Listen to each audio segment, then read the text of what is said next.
during the break, we'll get you all set up and turn it on. I let everyone know. Yes. Let me go double check for you.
All right, let's get started. Our next presentation and discussion addresses topics related to how audit firm practices and transparency in areas such as key audit quality indicators and partner compensation can affect audit quality.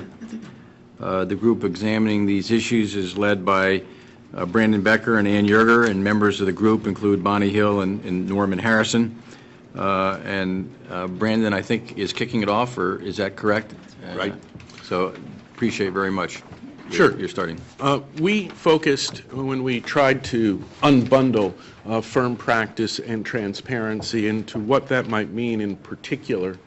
And our focus was on the measurement of audit quality and performance, as well as audit partner compensation. I'll take the first topic, and Ann will pick up on the second topic. I will add an editorial comment that it appears from the first two panels this morning that measurement is a topic of some attention, and it looks like we are consistent with the committee of the whole, but you all will judge that as we go through.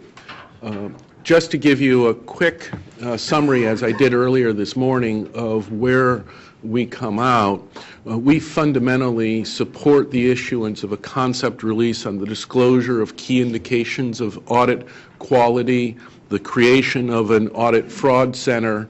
We didn't reach a consensus about revisions to some of the compensation or a focus on compensation going forward, but Ann will highlight why we sort of went back and forth on that issue to some extent, not to underestimate its significance.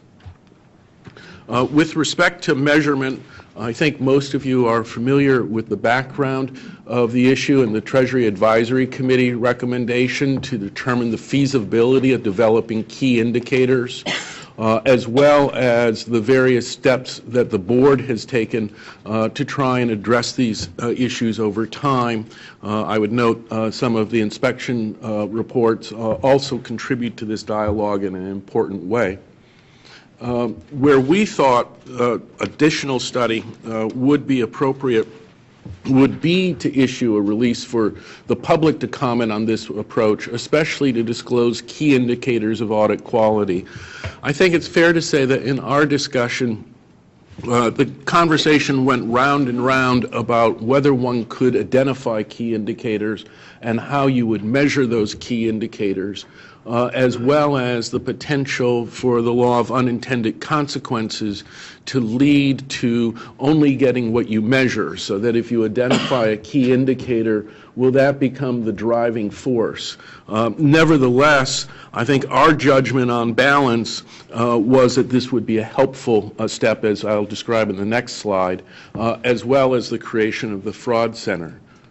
So just to go back to where our debate was, the definition of what would be the key indicators we think could enhance the quality of the audits and try and move forward. We've heard this morning a variety of other techniques, whether or not it's an annual disclosure or by the board of some of its findings or an annual report about the state of the industry. But we think that disclosure of the key indicators would help the quality of audits, the ability of smaller audit firms to compete with the larger audit firms. We discussed earlier the leveling effect. The audit committee's ability to have a robust selection process, irrespective of where you come out on mandatory rotation and informed assessment of your auditor could be enhanced. Shareholder ratification, as well as board oversight by having those standards. I think simply put, on balance, we thought that in terms of measuring quality, you have to have a measuring stick. That while there may be a variety of debates about how to define the measuring stick, how long it should be, what the increment should be, you ultimately needed a measuring stick when you were going forward. Now, in terms of the other side, it is the flip side of the measuring stick debate. It's tough to define it.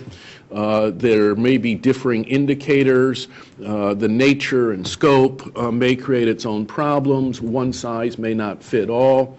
I think that our judgment on balance was that definitional complexity did not mean we shouldn't pursue this as an initiative. Because of our view that to try and get enhanced quality, you needed some measure of what quality was. Let me just pause here to see whether any of my colleagues want to add anything to my summary before I move on to the Fraud Center. Well, if I could jump in, I think the issue of the audit quality indicators is one where I think we should be looking also outside of the U.S. because in some countries their disclosure standards are much more advanced than ours. So I think there are lessons to be learned outside of the U.S. in this space. Anything else? Okay.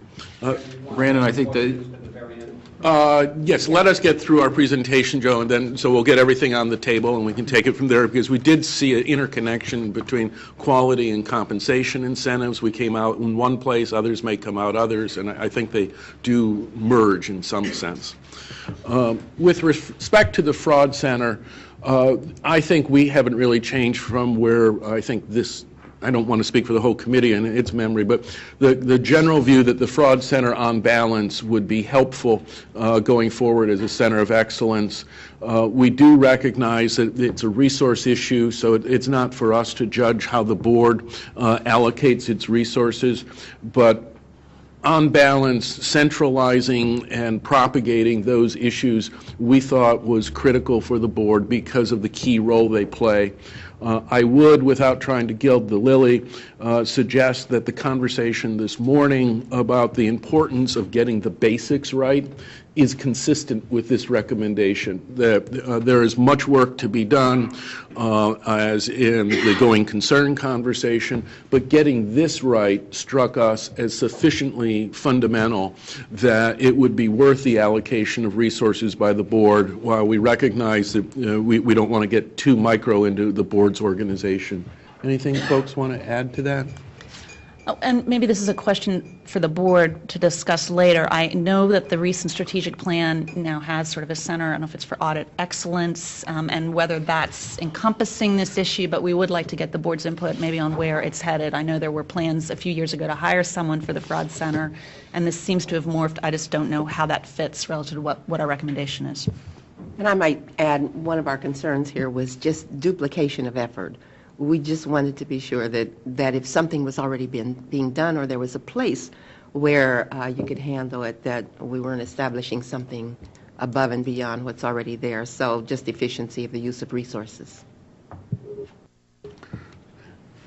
And this was just a summary of our opening recommendations, and on that, I think rather than repeat them, I'll turn it over to Ann so we can keep the conversation going, if that's okay. Sure. All right, well, Brandon just eloquently covered the first M of our presentation, which was measurement. I'm going to try to do him justice and also describe our second M, which was money. It goes without saying that the area of compensation is of increasing interest, not just to investors, but also to regulators.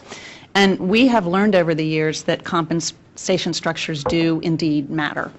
The good news is that they actually work, and not surprisingly, individuals are motivated to perform as they are incentivized. The bad news is that that behavior can be less than ideal. Certainly, there's been a lot of soul-searching, I think, about compensation structures in the wake of the financial crisis and whether financial structures motivated behavior that was harmful. And now regulators, such as the Fed, are paying attention to the issue of compensation as it relates to its regulated entities. In some respects, this attention has been mandated by the Dodd-Frank Act, which included some provisions addressing the financial regulators and incentive compensation at regulated entities. The audit profession is sort of exempt from Dodd-Frank related issues in this space, possibly because Sarbanes-Oxley covered this area. As we all know, Sarbanes-Oxley included two provisions that sort of directly and indirectly at least addressed audit firm compensation. One provision of that act prohibited firms from providing certain non-audit related services to the clients, and the second provision requires audit committee approval of other non-prohibited, non-audit related services. A couple trends are worth noting, and something we really discussed, which is today, I mean, things have changed quite greatly in the realm of audit firm compensation and arrangements, and that is that increasingly they're not providing a lot of non-audit services, and in many cases audit committees are providing a much more robust oversight and analysis of what types of non-audit related services the firms are providing. However, you can see from the chart that the number of companies providing, number of S&P companies that are getting non-audit related services from the audit firms is increasing slightly, and the value of those services has gone up. But as Norman astutely observed, that if you look at that on an average basis, that's not a very high number if you divide it by the number of companies. But still, it's a trend that these services are increasing. In 2003, the SEC adopted a rule, and I'm not a lawyer, so I will cite it here as Rule 2-01C8, that prohibited accounting firms from establishing an audit partner's compensation or allocation of partnership units based on the sale of non-audit services to audit clients. However, that release includes two footnotes that suggests that audit partner compensation could be indirectly influenced by the sale of non-audit services because the language expressly allows the partners to be evaluated on the overall relationship with the client, including the provision of non-audit services. So the question is that footnote somehow shaping compensation for audit partners that may be impacting professional skepticism and ultimately the quality of audits? And is this an issue we should be concerned about? We have been told that perhaps in response to those footnotes, that audit partner pay and promotions at some firms may be being influenced by the provision of non-audit related services. We don't have empirical data on this. And while we did not have an opportunity to evaluate this standard relative to what's in place outside of the U.S., we have a general sense that ethical and regulatory standards in some countries are stricter than what our standard is here. So, and that might be an area worth further exploration by the board. So the overarching question for the working group was, what, if anything, should the PCAOB do when it comes to audit partner compensation, particularly as it may impact audit quality?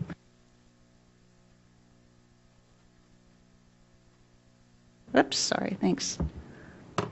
Which was first, should the PCAOB recommend that the SEC kind of close that footnote loophole? Second, should the PCAOB be doing more when it's in the inspection realm when it comes to audit partner compensation? We appreciate that the board currently does look at audit partner compensation, but at a high level, the question is whether there should be more specialized, more robust audits of our audit partner compensation, particularly as it regards and relates to audit quality. And the third question was, should there be some sort of public disclosure of audit partner compensation trends and practices? And Lou, this sort of, I think, gets in a way at your point about whether there should be some overarching report from the regulator in those areas. As Brandon highlighted earlier, our group was mixed on this, and I'm having trouble advancing. Why is it me and PowerPoints do not get along? No, it's okay. I mean, thank you. There it is. There it is. Now you. I mean, I like being consistent with past performance. So our group was actually really split in this space, and I think it's fair to say that two of us were really in favor of all three of those questions. We felt like there was room for the board to look and do more. We felt that the changes were consistent with the intent of Sections 201 and 202 of the Sarbanes-Oxley Act. And we also believe that compensation can be one reason why audit partner and the auditor's skepticism may be impaired. On the con side, we had two members who believe that the current analysis of Sections 201 and 202 are appropriate, and that it's inappropriate to further ban audit partner compensation because that was not the intent of Congress in the Sarbanes-Oxley Act. And also, it was not unnecessary because audit committees are doing so much more in this space. So we are presenting you a sort of mixed bag of recommendations and look forward to input from the full group. I'm sorry if anyone from the working group has comments.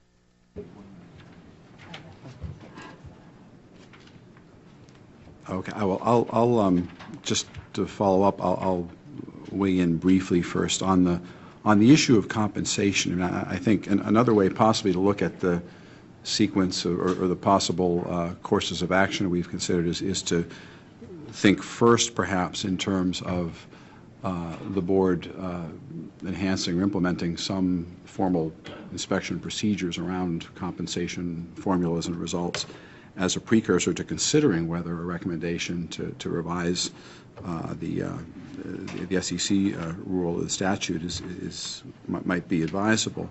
I think it is, as Ann mentioned, we didn't dig too deeply into data, but it's noteworthy, I think, on the occasion of a 10-year retrospective on Sarbanes-Oxley to remember what happened in the immediate aftermath at the Big Four. And I think most public accounting firms sort of got out of the consulting business, in some cases by divesting entire units of their business. But they're certainly back in it, and to a significant degree.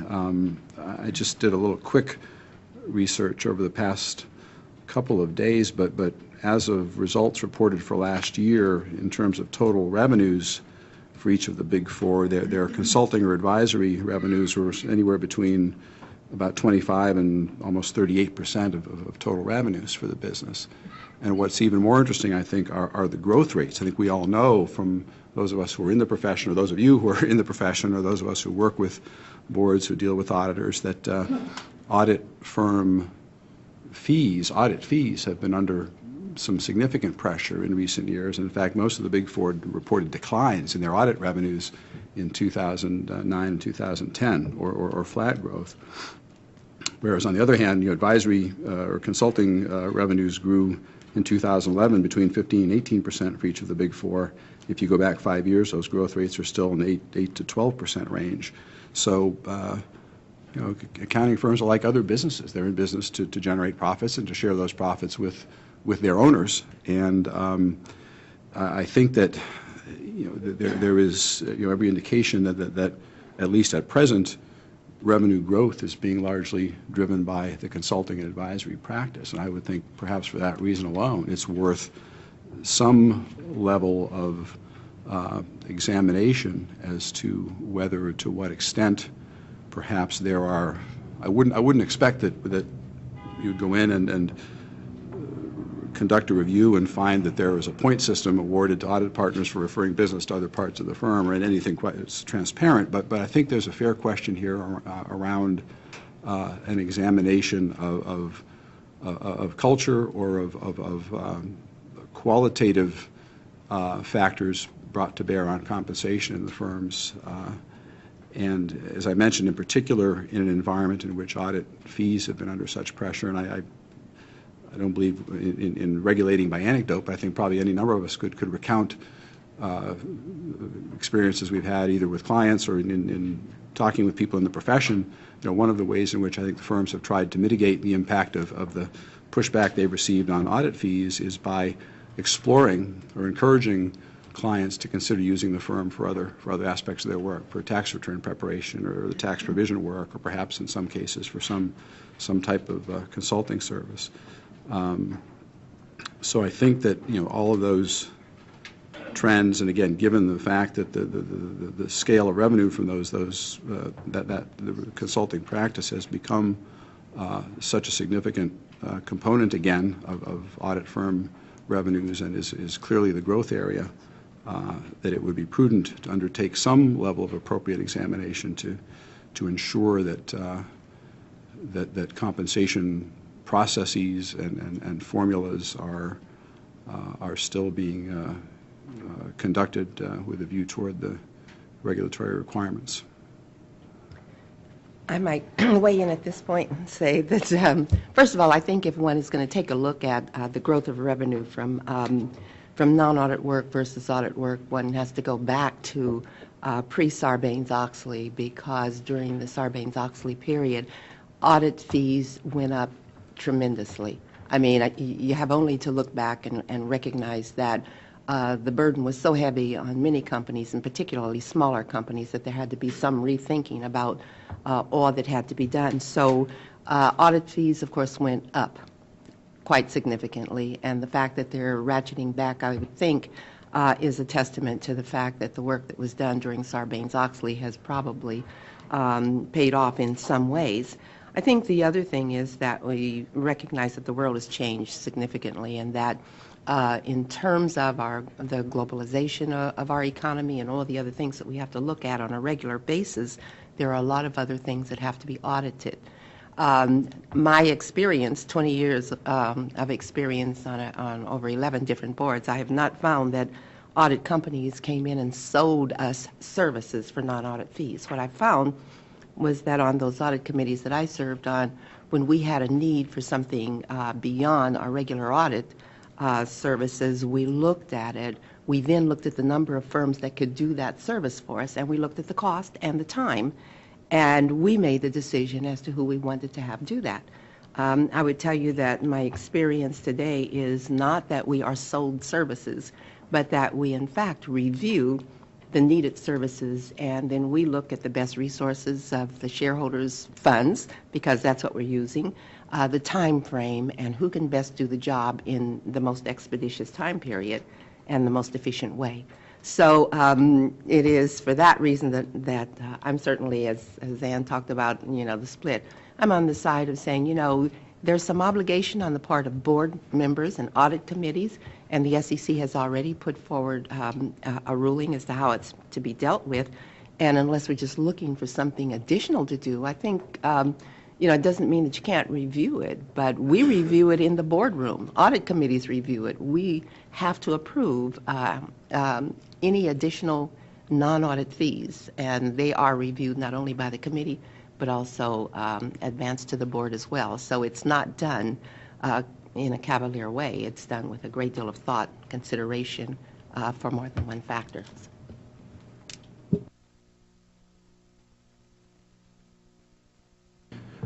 I'm glad you brought that up, Monty, because that was one of the questions I was going to ask of you, and I can't remember if others of you are currently serving on audit committees, but from either side of the table, either as a preparer or the audit committee member, any more color that you want to provide around the substance of the audit committee pre-approval of the services that came in after Sarbanes-Oxley, and how that factors into the views. That'd be so. I'm very glad that you said that. If anybody else wants to comment on that, I'd appreciate it. But then a second question I wanted going to ask to clear on that table on the four-year table on page 5 of the S&P 500 and the value of the non-audit services. If you've also looked at the trend of the percentages of the non-audit services compared to the total audit fees, if there's any information in there that would be useful to talk about. So.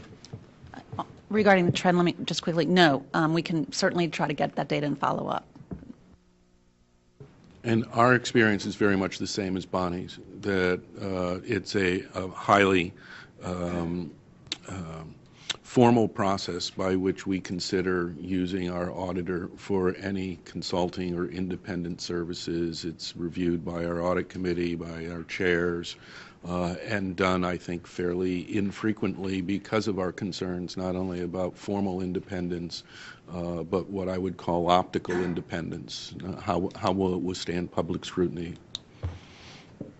And I'll just confirm what Bonnie and Brandon said. From my experience, it's presumed that you would not use the auditor unless it's a unique situation. On the compensation question, we are very aware of the issue of the relationship of compensation to audit quality, and it's to some extent difficult to measure because, and I'll tell you how we do it though, which we think is a reasonable surrogate for it. But you can clearly look at a firm's compensation policies, but we don't sit in the rooms where the compensation committees are making those decisions and allocating the resources. What we do though, and what you can look at, is you can see what happens to particular partners, for example, who have had less than perfect results as a result of the internal inspections or as a result of our inspections. I mean, what does that do to their compensation? Does it affect it negatively? Does it affect their promotions? Does it affect the kinds of jobs they get? And those kinds of things we look at very carefully. And in fact, I think are paying increasing attention to that issue because, clearly, to the extent you want to promote audit quality, I think you want to relate that to compensation somehow. You want people to be rewarded for doing a good job. Well, and I think to speak for the working group, maybe incorrectly, I think there was real consensus that we wanted the auditors to be paid for high-quality audits. I mean, that was, and the question is, are there tweaks here that we can ensure that's what's happening? And that's really where I think ultimately the split was. And it's mixed results on what we see in the firms, and I think I would characterize it as they're all in an evolution of how they are factoring in the different quality elements and the transparency in terms of what gets documented and what we see. As Lou said, we can't sit in the room when there's a substantive deliberation about how is a particular finding going to affect a particular partner's compensation, and we're challenging the firms to better document what went through their head in terms of what went into the compensation, so we can see that, and we have their attention, and we're expecting them to make meaningful progress on dealing with the criticisms that we've had, and we've had very blunt discussions with the firms about the need to do that, and at least from my chair, I think they're kind of getting the message that we're very serious about this when we're putting it in the findings. My initial thoughts, and I come from this again with our audit committee is responsible for hiring and making these decisions, as everybody has explained, and the process is much more robust post Sarbanes-Oxley and all the rules. And again, it's another demonstration of all the progress that has been made through over the last 10 years. I do think that this element, the compensation of firms and therefore partners, can't be looked at without considering the topic we're going to talk about after this, which is audit rotations, because this is another dial that you continue to move dials to ensure independence and objectivity. And it is a whole different discussion in the audit committee meeting and room, knowing that the audit committee has said, we don't hire you for non-audit services, no matter if it's prohibited or not prohibited. Then you don't have that as a table. The discussion is, are you getting compensated at an adequate level to perform the audit quality that we're asking for? And this is it. You're not getting anything else. And that creates a whole different atmosphere and discussion than if it's justifying quals, and if it's cost beneficial, and is it really a conflict or not a conflict. It takes all of those discussions off the table.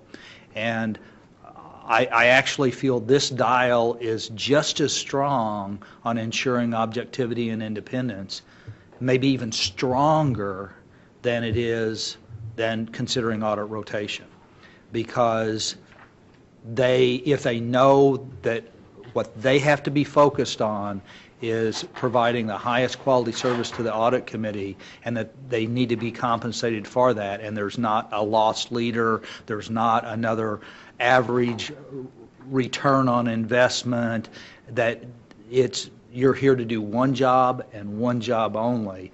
I think that is a much stronger message than worrying about audit rotations, which you'll see as I get comments on the next one, but I won't broach into that. And so that's my thought.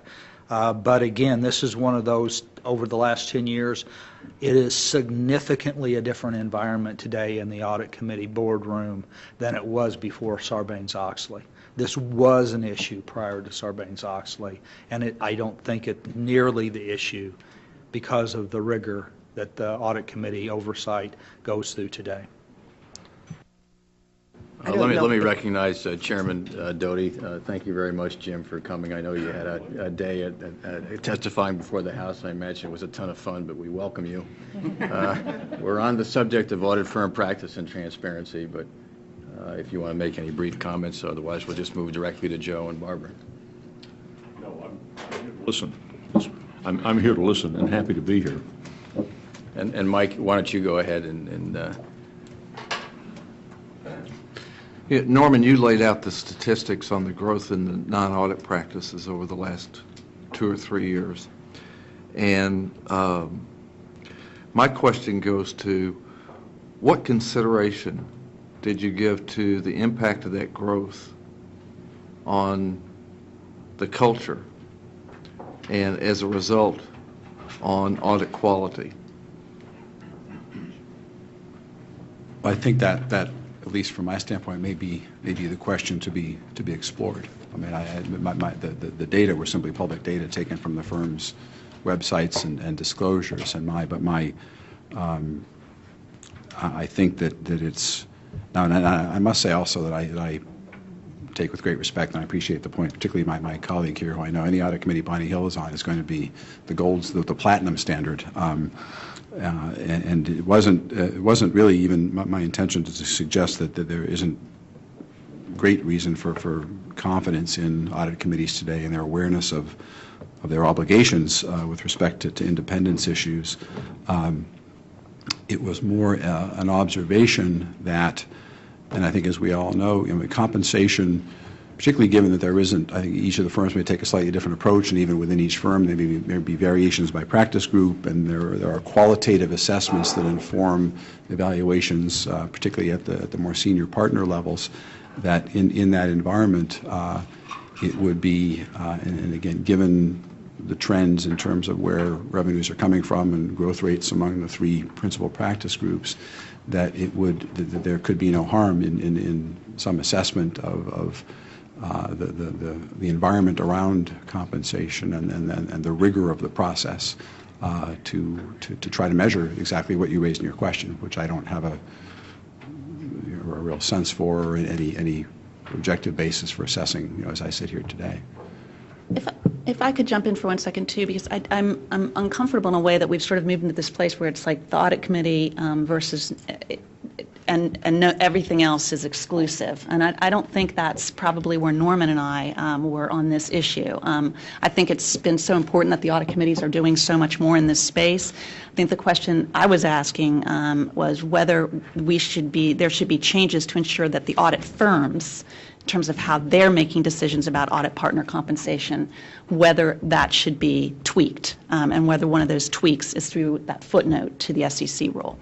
So I guess I think maybe I'm splitting the baby a bit by saying we could have both of these, and I think they would be good things. But if I could ask just one more question. Lynn earlier talked about the need for quality indicators.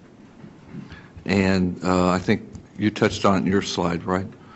And my question is, what consideration did you give to looking at those quality indicators and pushing them down to the ground level, to the audit partner and staff level, and having that become the basis for compensation both at the staff level and the audit partner level?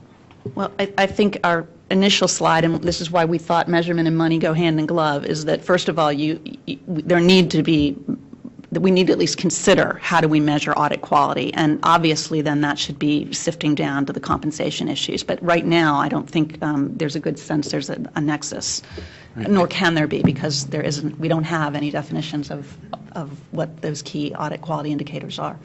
I think our thinking was, and the group can correct me, was if you develop those key indicators, you set up a framework, just as Lou and Jay described, that you can then go in and examine and ask yourself in the greater context of governance and compensation within the firm, whether whether those standards are being reflected in the compensation of particular audit partners.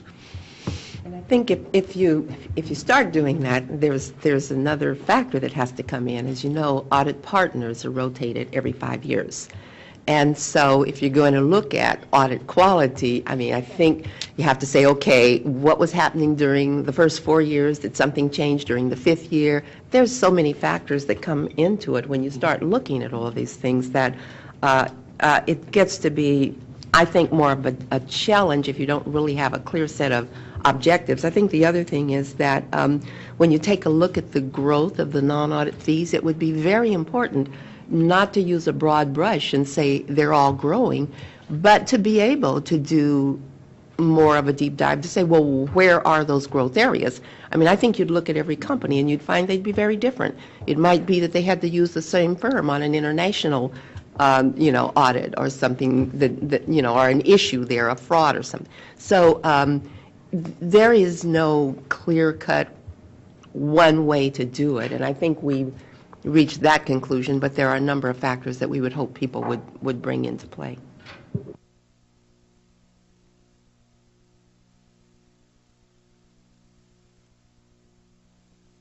So wasn't that fun, Jim? Have a question for Norman and really a comment as well, and then I guess either Brandon or Ann. Looking at this information, Norman, on non-audit services, I think there are two issues, and I think we've hit them, but maybe haven't tightly delineated them. One is the growth of non-audit services for audit clients, which is really all you can get out of the proxy statement. And clearly that's going up in magnitude, and whether it's a problem or not, different people can be the judge based on these numbers. But then there's also another issue, which in my opinion is more insidious, and I think this is the issue that Mike got at, and that is the growth in non-audit services for anybody, whether it's an audit client or a non-audit client. And I always like to take things to its endpoint, although endpoints don't usually happen. If non-audit services are growing at 6 to 8 to 10 to 12% a year, and audit services are essentially flat, and if that continues for an extended period of time, at some point you have a situation where non-audit fees, or what I would call essentially consulting fees, are 60 or 70 or 80% of total firm revenue, and audit revenue is the balance. And at that point, and I think this is what I heard Mike say, and I couldn't agree more, at that point you have a consulting firm that does a little audit, not an audit firm that does a little consulting. And those are fundamentally different animals. And I think the board, I don't know if there's an action they need to take now, but I think need to be monitoring that. And if let me get my other question, and then if you want to comment, Norman. And then my other question would be, I guess, either for Brandon or Ann. And you're talking about audit quality indicators And I couldn't agree more. We've had, as the board knows, we've had previous conversations around this, at least one that I remember, maybe more than one at the SAG. And it was an interesting conversation, but we didn't get real far.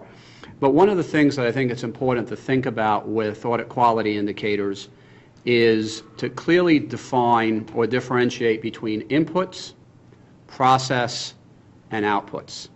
Because the firms will be very, very happy to give you all kinds of inputs. And they'll tell you how wonderful all the people they are that they hire, and how much they spend on training, and on and on and on and on.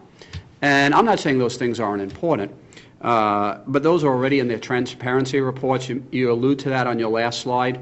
A lot of this already exists in the transparency reports in Europe, and the major firms have started producing that report voluntarily in the United States, or at least they did it a year or two ago. I don't know if they're still doing it. Process, they'll give you some information on that, but not quite as much as inputs. When you start talking about outputs, which is what I think investors care about, at least that's what I would care about if I was managing money, they don't want to go there. And it's a lot harder. I'm not saying it's easy. It's a lot harder. But I think that's what matters. And so I think to say we're going to do audit quality indicators, it's going to be a bunch of input stuff, I don't know if you've really accomplished a whole lot. At least, so I'll be curious of Ann or Brandon's perspective. Well, I mean, we wrestled with this issue of could we define what we were looking for, and the answer was no. I mean, I think our message to the board is we think a concept release, nice job, Bob. Bob has a question. We know you, Bob. Exactly. I think the issue for us was it's time to issue a concept release and get these ideas percolating and get input from the marketplace. And I do agree with you that I think the investors are mostly interested in the output piece, but I suspect that the feedback on any concept release is going to be extremely mixed. Let me just add that, yes, I think outputs is the place that you ultimately want to get to. But as a old bureaucrat, I think that if you could start with inputs and processes, even though you might be codifying that which exists, Joe, I think it would create a momentum that would get you further down the road, and that unless you start down that road, we will endlessly debate whether we should take the first step. Start with inputs and process, because you can probably get agreement on that, and then eventually you probably get outputs. That's my guess. I just wanted to, first of all, thank you, Joe, for in your typical fashion, tabling an issue in an articulate way. I was probably in an articulate way. I was probably trying to get there earlier with some of the points I was making. You didn't quite get, but I think you raise an interesting point about another reason for at least some inquiry and monitoring, if not concern, about the growth of the advisory practices, and that is the potential impact on the marketplace for audit services. Because it's sort of the reverse conflict, if you will. If a company has an established relationship with an auditor, but is using two of the other big four for millions or tens of millions of dollars of consulting and advisory fees year in, year out, when it comes time to revisit the process and perhaps select a new auditor, you have the issue then about the firms with which there's an established relationship on other fronts. So in an environment where issues of mandatory rotation or other initiatives are being discussed that are designed to preserve the marketplace for audits, objective audit services, I think that's a very relevant concern. I appreciate you raising it. Then on your second point about the outputs, I think you saw on one of our slides that one of the areas that we think would be, and it may again already be part of what you do currently, and then there may just not be that much public visibility on it, but I think it would be in the area of compensation a question worth examining is whether failures to deliver a good product and a good service to a client, and whether they're documented by a PCAOB inspection or by some form of internal quality review, whether significant failures in an audit have consequences in terms of compensation or advancement or other performance metrics. So I think that's part of what we intended to raise as an issue in our presentation.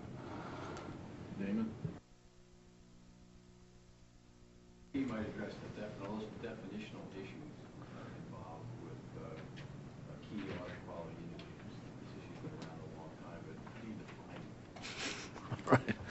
Well, I was going to actually make an observation. I'll come to your request in a second. I was going to make an observation about the been around a long time part of this.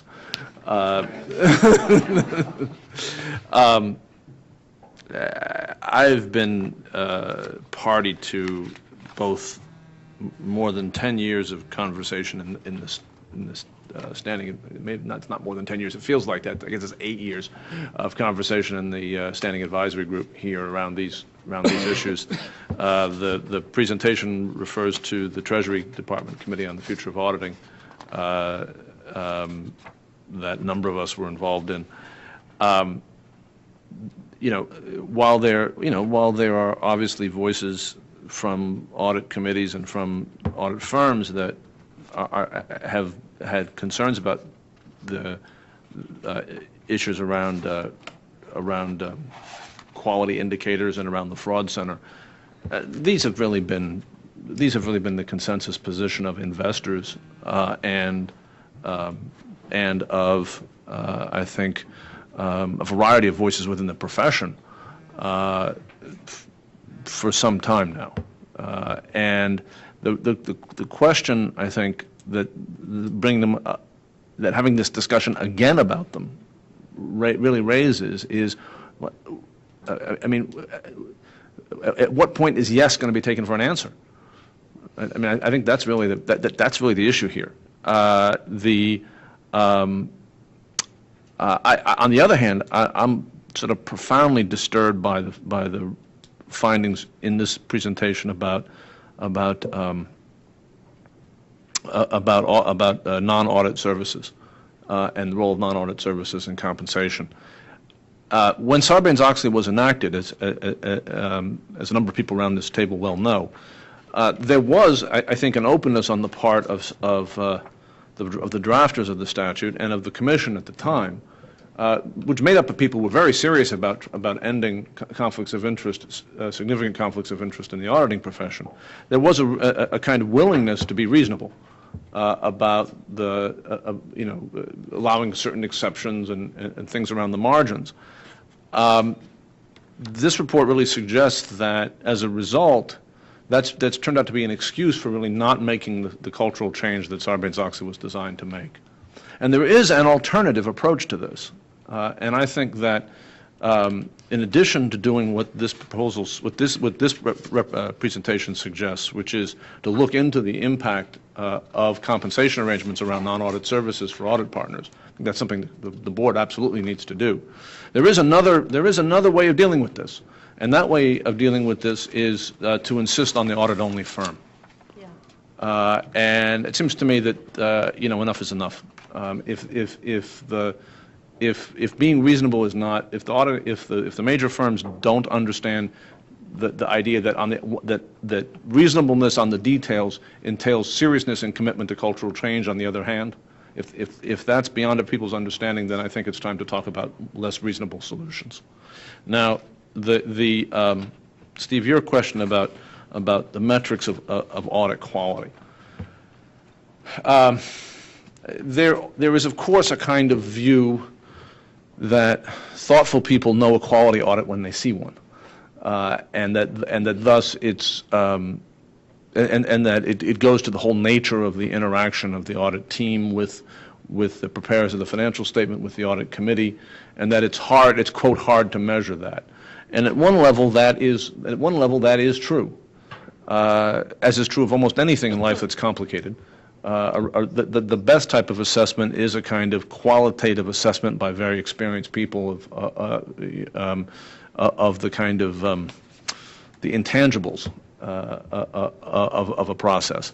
But that being said, when we looked at this matter at the Treasury Committee, I well remember the many conversations about a whole list of quantitative metrics that could be brought to bear on the quality of an audit, ranging from measures of the seniority of the individuals involved, the time involved in comparison with the size of the firm, the looking at when you have a long-standing audit relationship, looking at issues of restatement and the like over time. If one is looking, rather than looking at particular issuers, if you look at the question on an audit firm basis, comparing a variety of sort of after-the-fact problems against, on a firm-wide basis, obviously starting with things like restatements. There are a whole wide range of quantitative measures that can be deployed here. These are the sorts of basic kinds of metrics that I think are generally used in business to evaluate business processes. It's a little unclear to me why we wouldn't. It's unclear to me why we wouldn't want to have such basic metrics in auditing. I think that does not mean, that should not relieve either investors or boards of the requirement to engage in a much more sophisticated qualitative type of assessment, as is true in evaluating any other process. But to not have any quantitative data organized in a manner that attempts to address audit quality strikes me as sort of not having the foundations in place.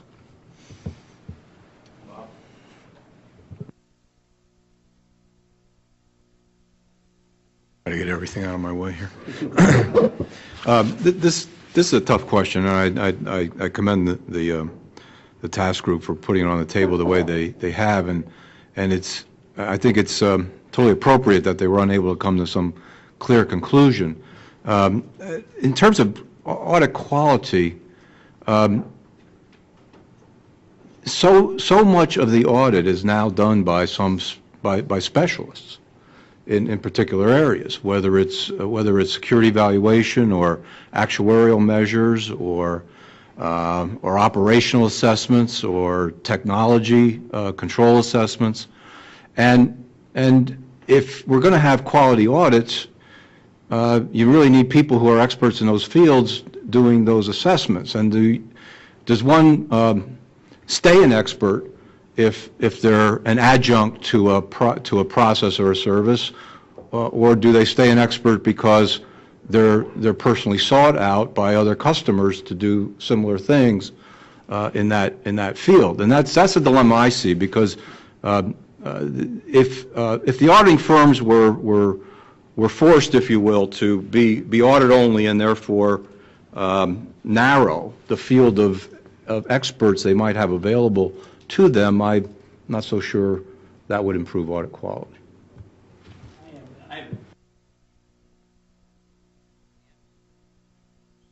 Thing that for example, I want the forensics to be used in the audit.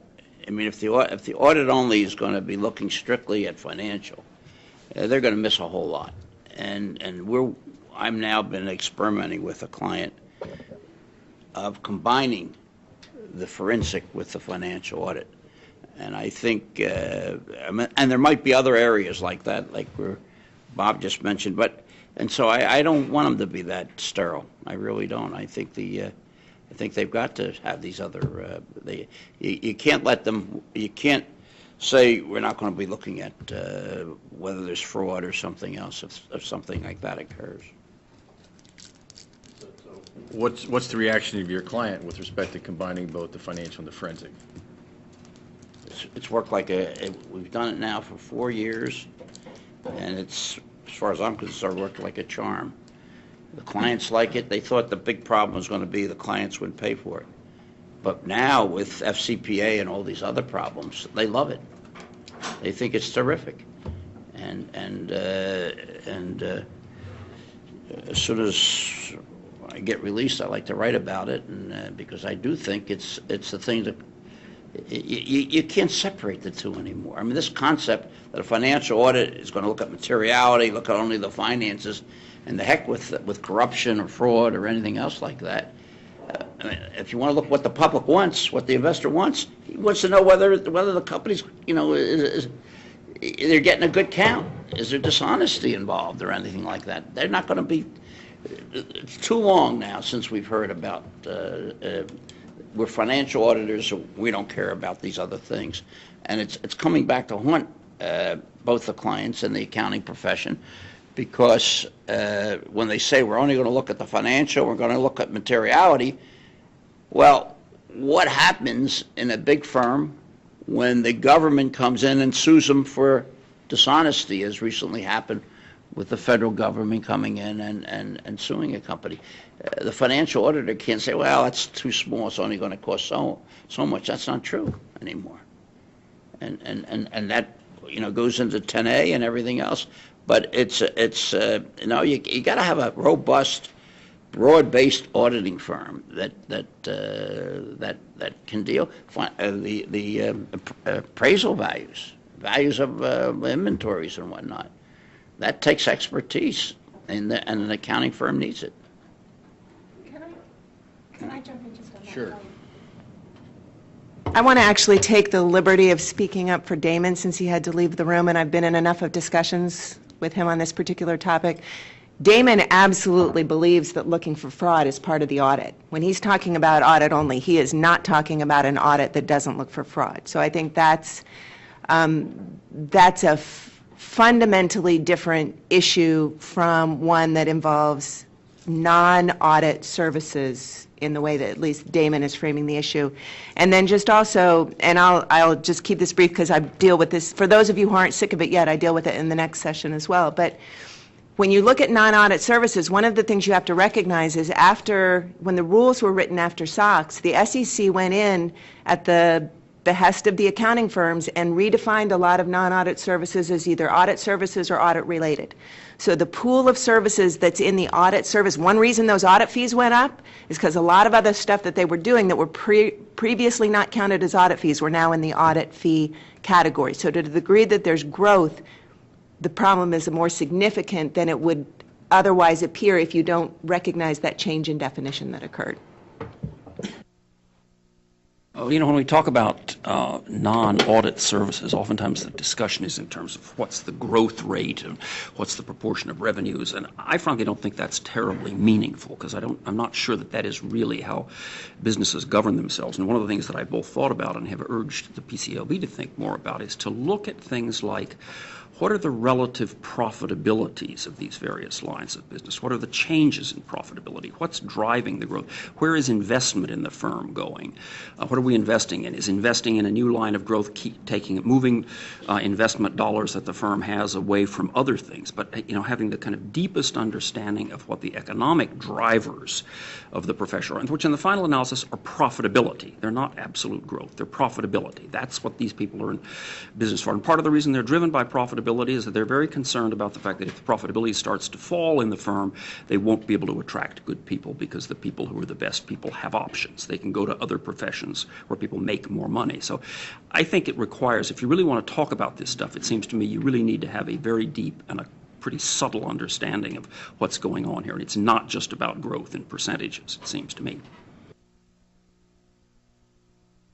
No,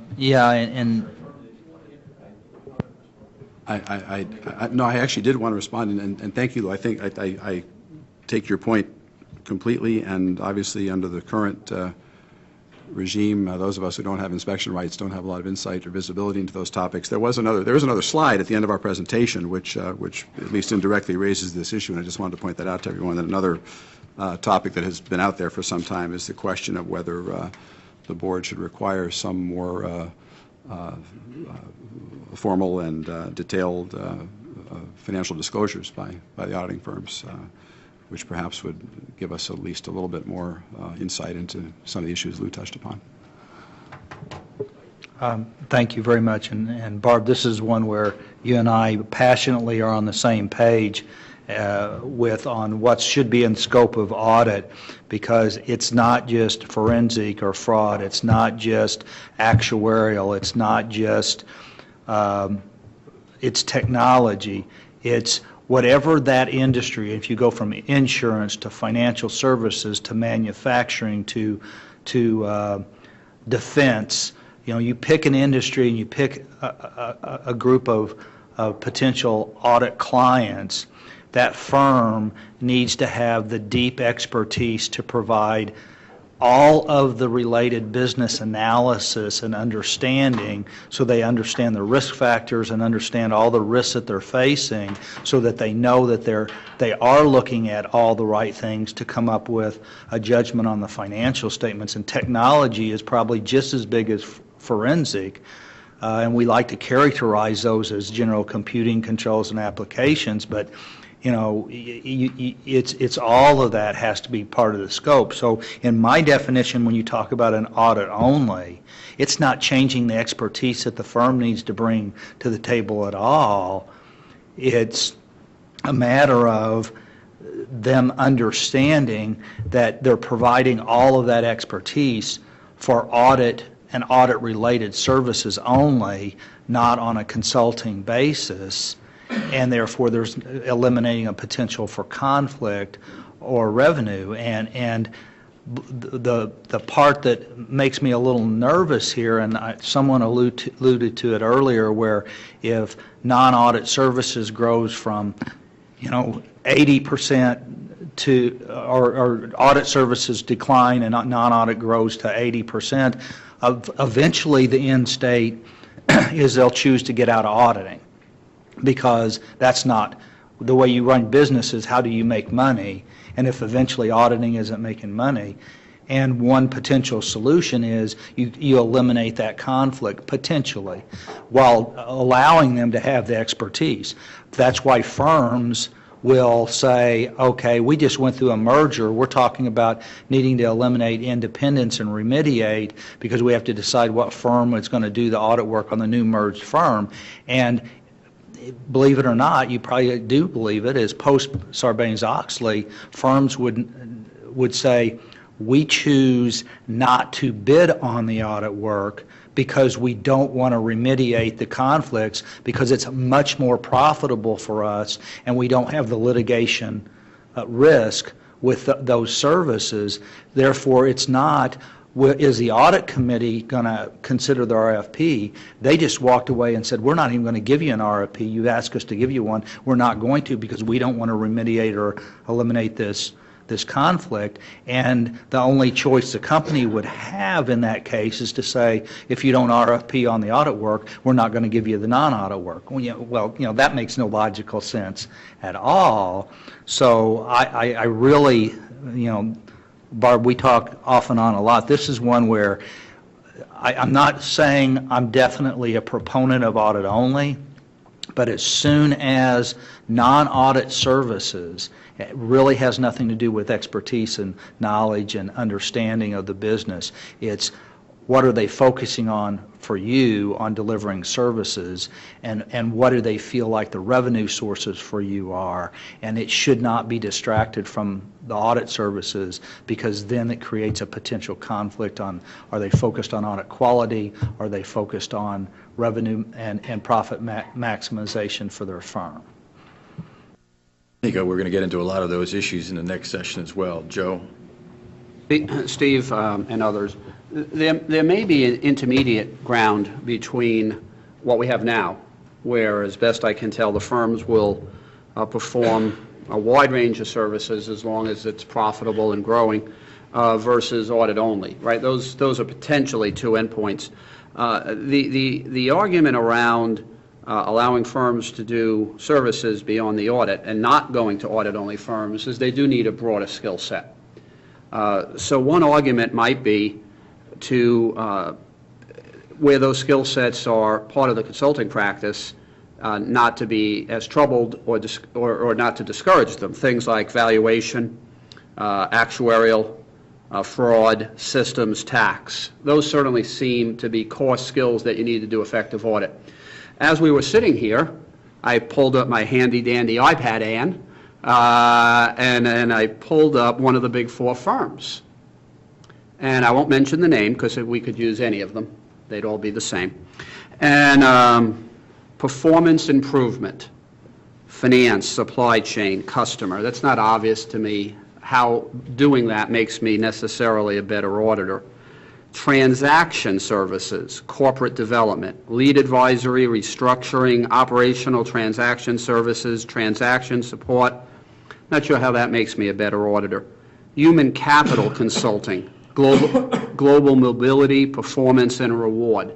How does that make me a better auditor? I could give more. I could give more. You get the general idea. So some of these services are there because they make money. There's nothing wrong with making money. But if that at some point potentially compromises the culture of an organization where with an audit the focus should be on the benefit of third parties, benefit of investors, with consulting you should be a client advocate. That's why you're there.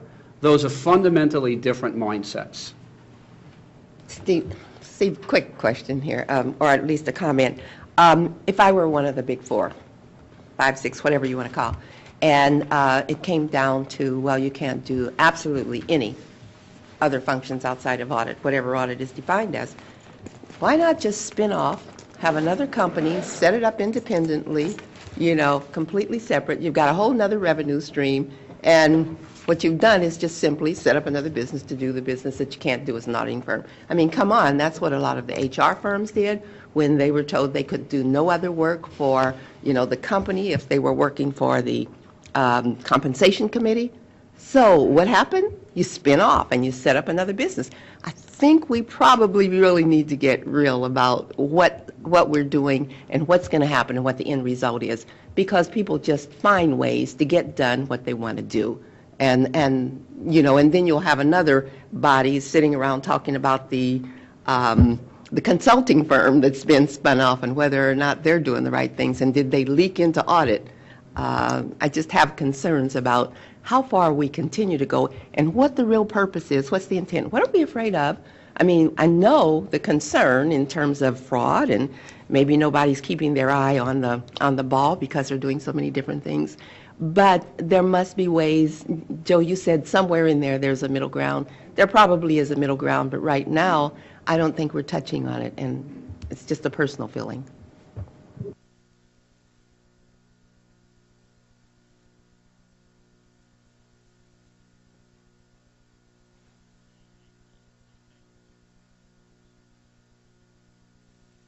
I want to combine forensic with the financial audit is because to take care of looking for the fraud. And the concept came about because the firm has a forensic group and they have a financial group. But they weren't, the forensic group was doing other clients. And the concept was, why can't we use them for this client? And I do like the fact that you can have a broad array of services being performed so long as they're not being performed for this client. There's no reason why they can't be engaged in valuation and these other things, as long as it's not being done for the client.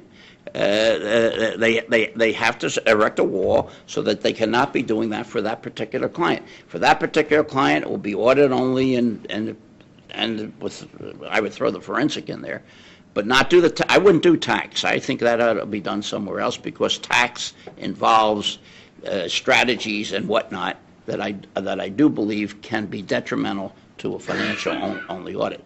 But yeah, we're going to have to, one size doesn't fit all, but we are going to have to be a little bit strategic and say, what is it that, where do you draw the line? And I think you can draw the line. Judge, what are the cost implications to the issuer?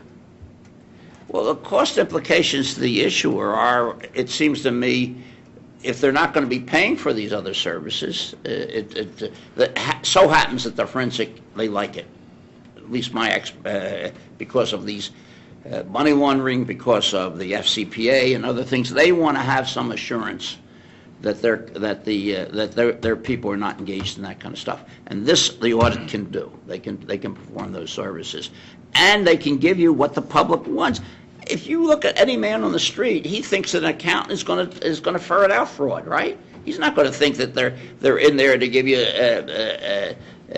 just what generally accepted. They will know what a generally accepted accounting principle is, and so they're looking for those kinds of things. But I don't see any reason why you cannot have. You do want a healthy firm. You do want a firm that is robust and can do some of these, making it in other areas. There's nothing wrong with that. But I do think that I think the concept of audit only, it might sound right, but I don't know if it's the right way to go. I think you might have a tough sell with the business community, but once you got your client able to talk to us about the model that you're talking about, I think the board would be very open and look forward to seeing it. And then finally, I'd like to raise one issue, get back to what you brought up, Ann and Brandon as well. We are budget constrained, as you know. You brought up the Center for Excellence and the Fraud Center. We do have it in the strategic plan. But could you go over once again, Jeanette's new and other board members have not heard, you lay the foundation aggressively for it. What is your rationale for it in a budget constrained environment? We think it goes back to the conversation begun this morning about getting the basics right, and to what Judge Sporkin just highlighted in terms of protection from fraud, getting the numbers right. And while we recognize that the overall work of the board and its inspections helps contribute to that, we think that more targeted focus on fraud aspects, forensic or otherwise, will help propagate a educational process. It will strengthen the focus on fraud and preventing fraud, and it will respond both to an investor concern, because while investors have a wide range of concern and are interested in future earnings, I wouldn't speak for all the investors here, but most fundamentally, we want to know that the numbers, even the historical numbers, are correct. So that verification process is sufficiently critical that we think it's worth the board considering a more targeted focus on fraud and the historical assessment of how that happens and what steps we would expect the accounting profession to take to try and prevent it in the future. Let me just pause and see where my colleagues want to add.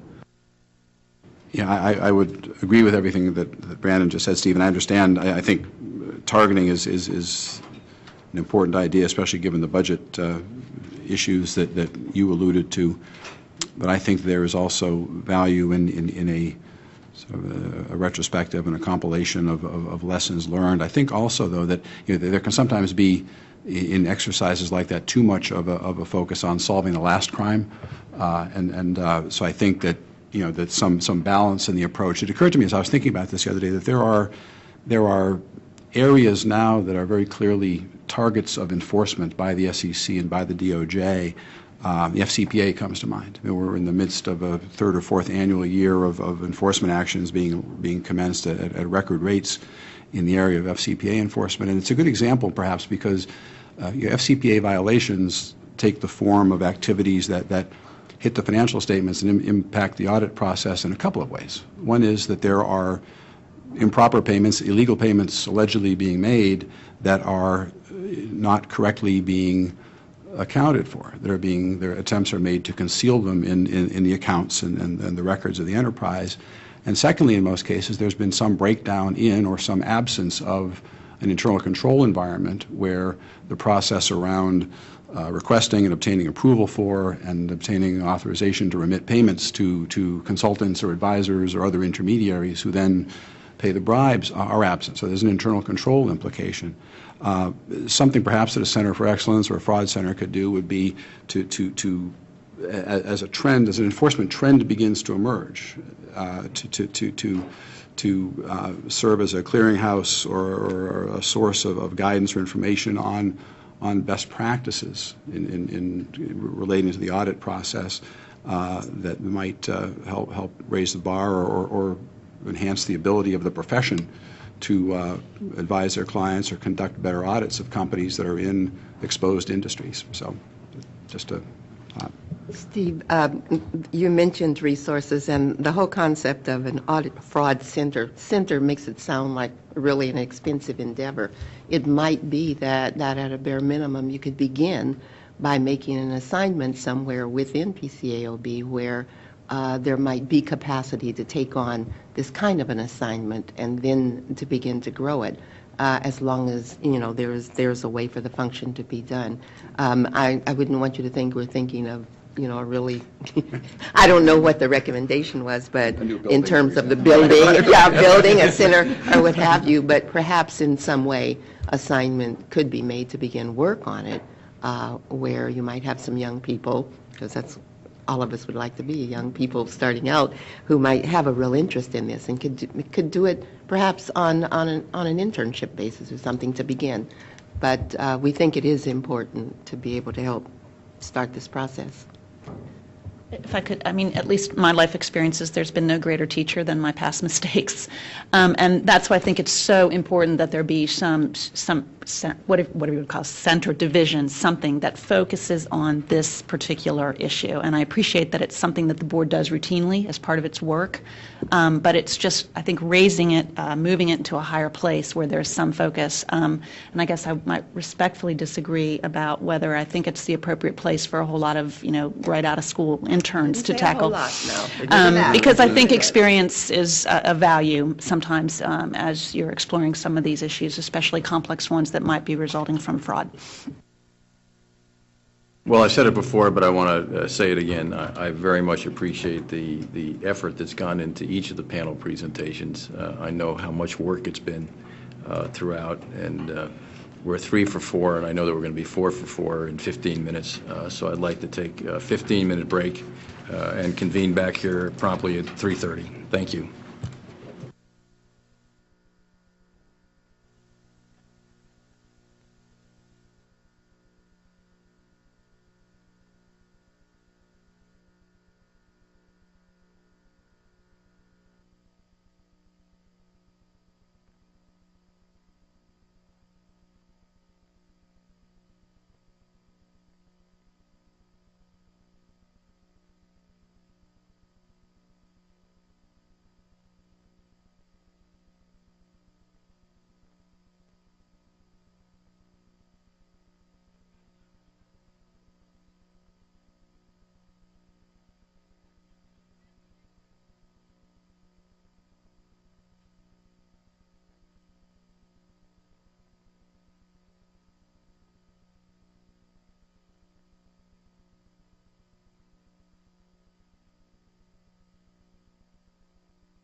Okay, Barbara Roper, saving the least controversial until last. That's right. Our final presentation is by the working group that has been examining auditor independence, objectivity, and professional skepticism.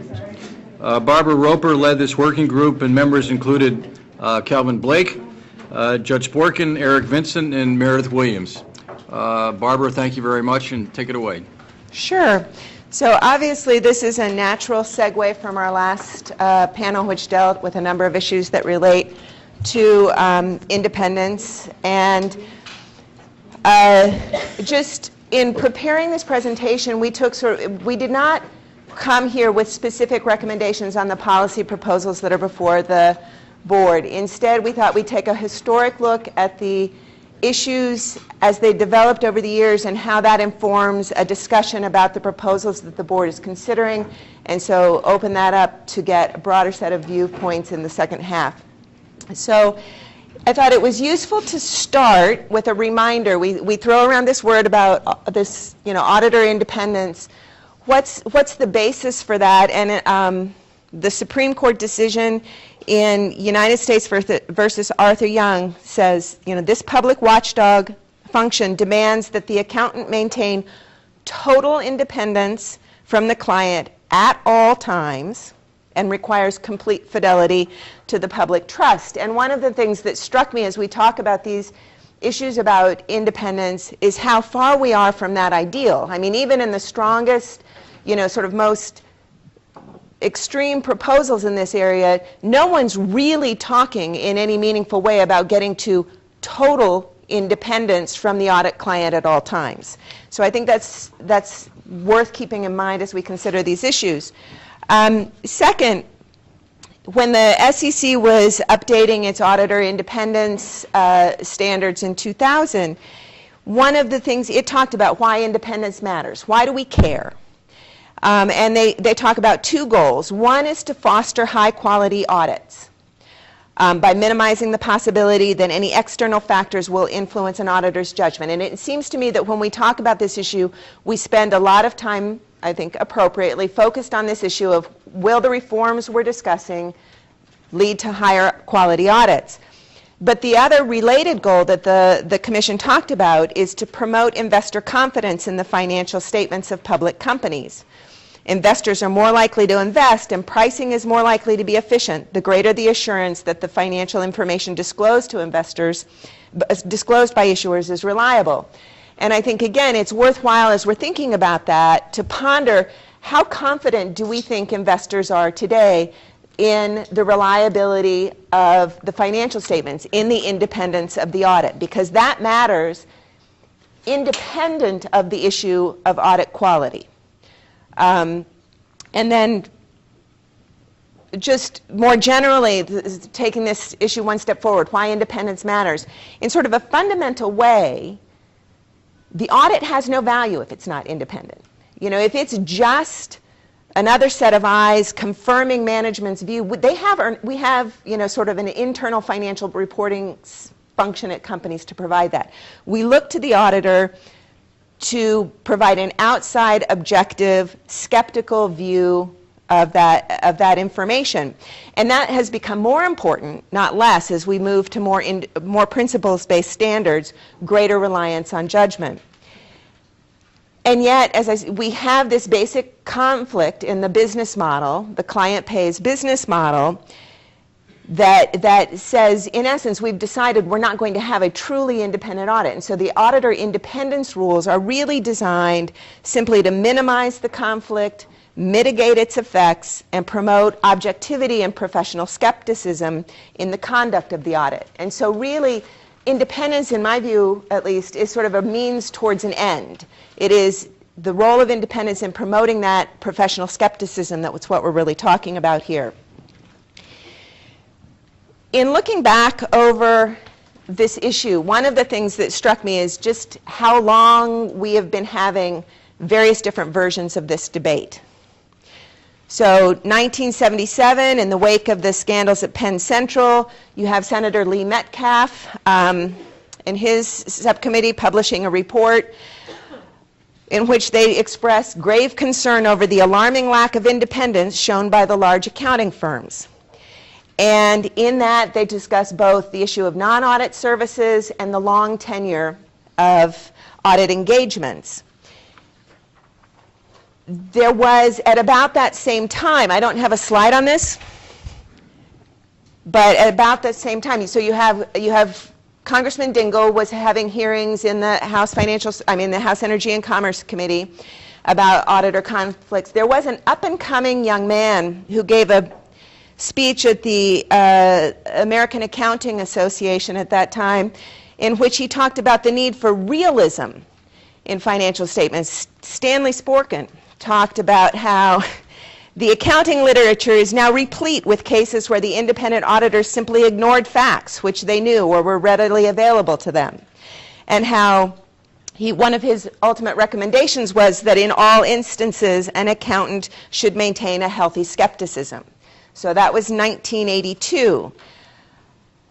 And, so when this came up at the SEC in response in part to the hearings that Congressman Dingell had been holding, the SEC actually issued a report in 1994 indicating that they didn't think any fundamental changes were needed at that time. But what you see soon after that is, a real change in attitude at the SEC and evidence of growing concern at the agency, so that in 1998, I think Lynn referred to this earlier, you have the numbers game speech that Arthur Levitt gave.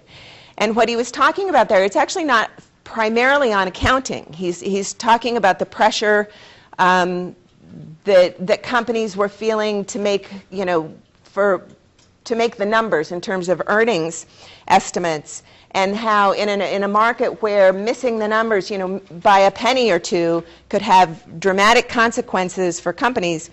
He talked about a game of nods and winks between corporate managers, auditors, and analysts, in which the zeal to satisfy consensus earnings estimates and project a smooth earnings path, wishful thinking may be winning the day over faithful representation.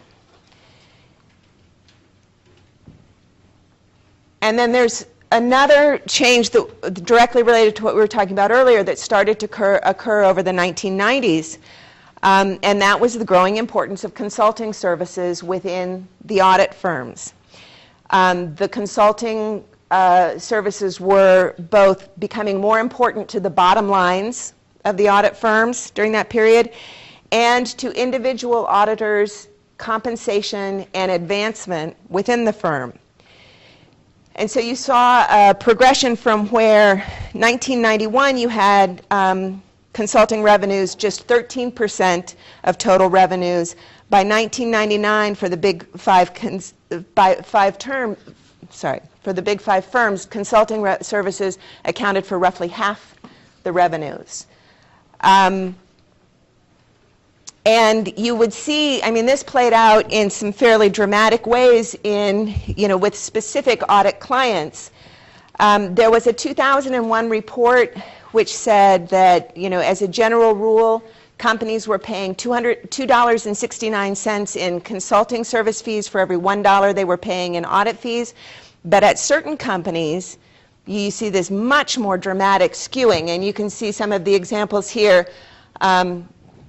KMG's audit of Motorola, $3.9 million for the audit, $62.3 million for other services. And obviously, these were the extreme examples, but they weren't isolated examples. There were actually a fairly surprising number that had sort of this dramatic skewing between the role of the audit and the role of the consulting services. And at that time, Arthur Wyatt, who had been with Arthur Andersen for years, gave a speech at the AAA conference in 2003. He's actually looking back now, a retrospective at what he'd seen happen over those years leading up to Enron. And he talks about how the firm leaders in this environment where consulting services were becoming more important had failed to recognize how the widening range of services was impairing the appearance of their independence, but also how certain services were changing the internal culture of the firms, which is something I think Mike was getting at with his comments earlier, that he said in that environment, you started to see within the firms a growing focus on revenue growth and profit margins. And that as a result of that, that the auditors were more willing to take on additional risk in order to maintain revenue levels, that clients found it easier to persuade auditors to see issues their way, and as he said, healthy skepticism was replaced by concurrence. So, you know, this was sort of the insider's view at that time of what effect this growing role for the non-audit services had played within the audit firms. And one of the things that we saw, we tend to think, you know, we talk about Enron or WorldCom. In fact, at the period right before Sarbanes-Oxley, we had seen just a dramatic increase in the number of restatements. So we'd gone from 33 restatements in 1990 to 157 in 2000 to 233 in 2001. And so, you know, this was not, you know, in the, when Congress started drafting Sarbanes-Oxley Act, yes, they were intimately focused on Enron, but they were also looking at a broader phenomenon that had occurred where there seemed to be indicators that the audit simply was not providing the effective assurance that it had in previous years. So in that environment, and before Sarbanes-Oxley Act, the SEC took some actions. They had started throughout the 90s to start raising questions about these consulting services, both particular consulting services that they thought were in direct conflict with the auditing role and with the amount of money that firms were getting from the non-audit services. In July 2000, they famously proposed their rules to limit non-audit services. They actually you know, had a list of non-audit services that they wanted auditors not to be able to provide to audit clients. They also addressed some of the issues with regard to financial relationships between the auditors and their audit clients, such as receipt of contingent fees. And in that regard, they added an express prohibition on contingent fees. Now, we've seen in the current environment where we're talking about audit rotation, mandatory rotation, a dramatic response from the accounting firms in opposition to that proposal. It is nothing, in my view, compared to, you know, maybe we haven't seen it all yet, but compared to the response that they launched to the SEC rule proposal on these non-audit services. Massive lobbying campaign, really sort of scorched earth rhetoric. They were going to members of Congress, getting them not only to write letters to the SEC in opposition, but to include writers on appropriations bill to defund the effort if the SEC insisted on moving forward with the independence rules. And in the end, the response was that the SEC significantly watered down those rules. So they took certain of the services off the prohibited list, including internal audits, financial system design. They opened up loopholes in some of the other services that were on the list in terms of the definitions. And one of the things they did, the way the rule had initially been written, it spelled out certain principles for determining auditor independence.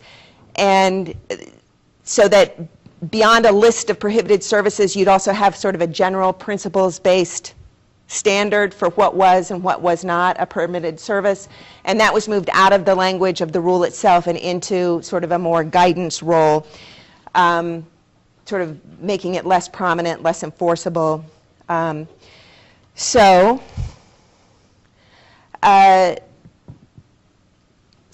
I'm running behind here. And then shortly thereafter, Enron implodes.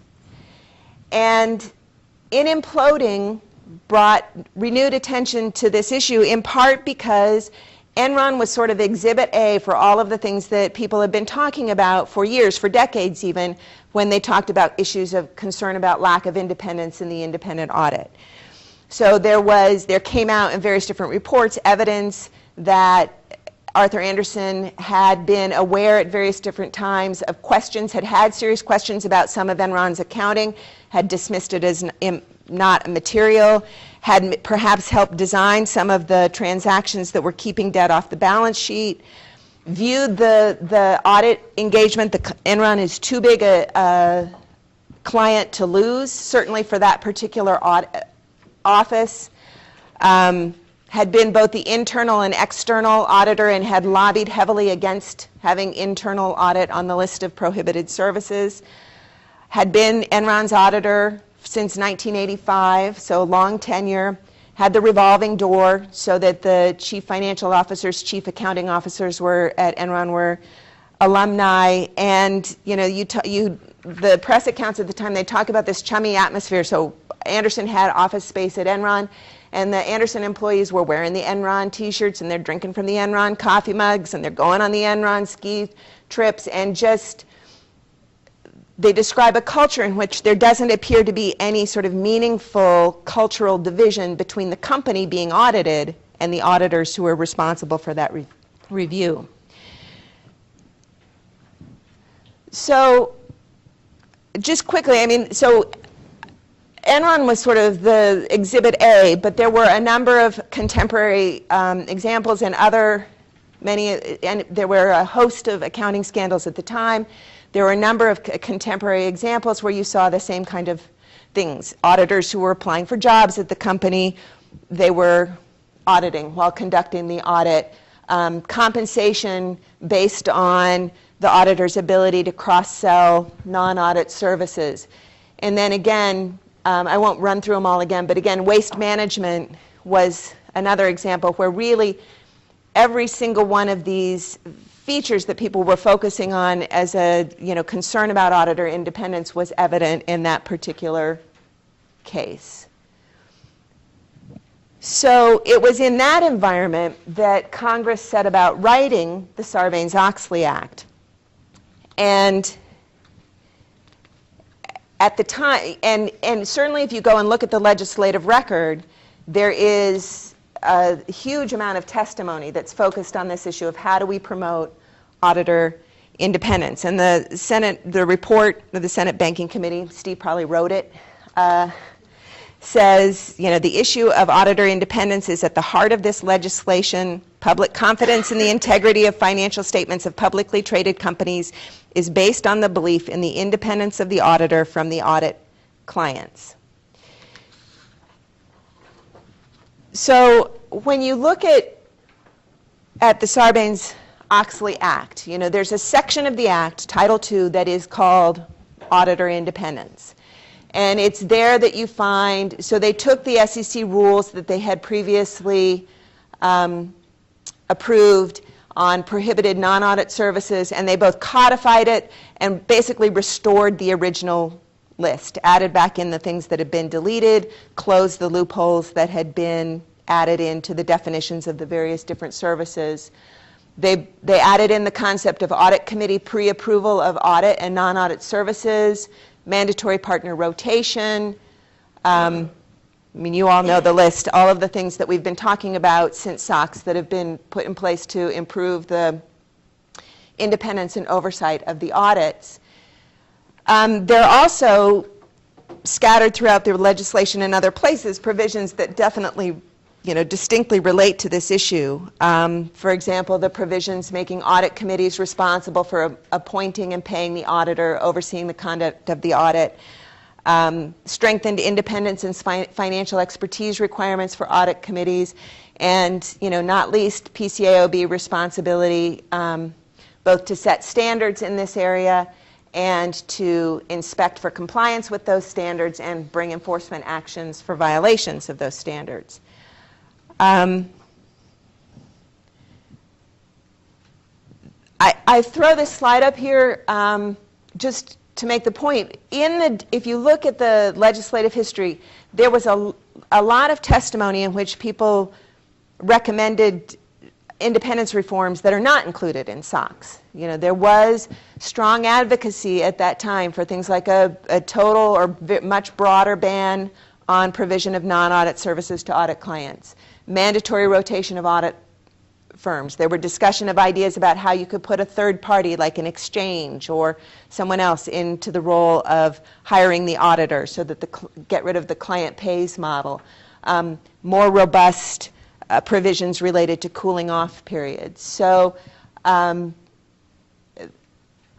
even at the time when SOX was adopted, there was a pretty extensive record in favor of going beyond the reforms that were on auditor independence that were actually included in the legislation. And then we came to implementation. And I'd sort of forgotten before I went back and got out my files on this just how really annoyed I was at the time.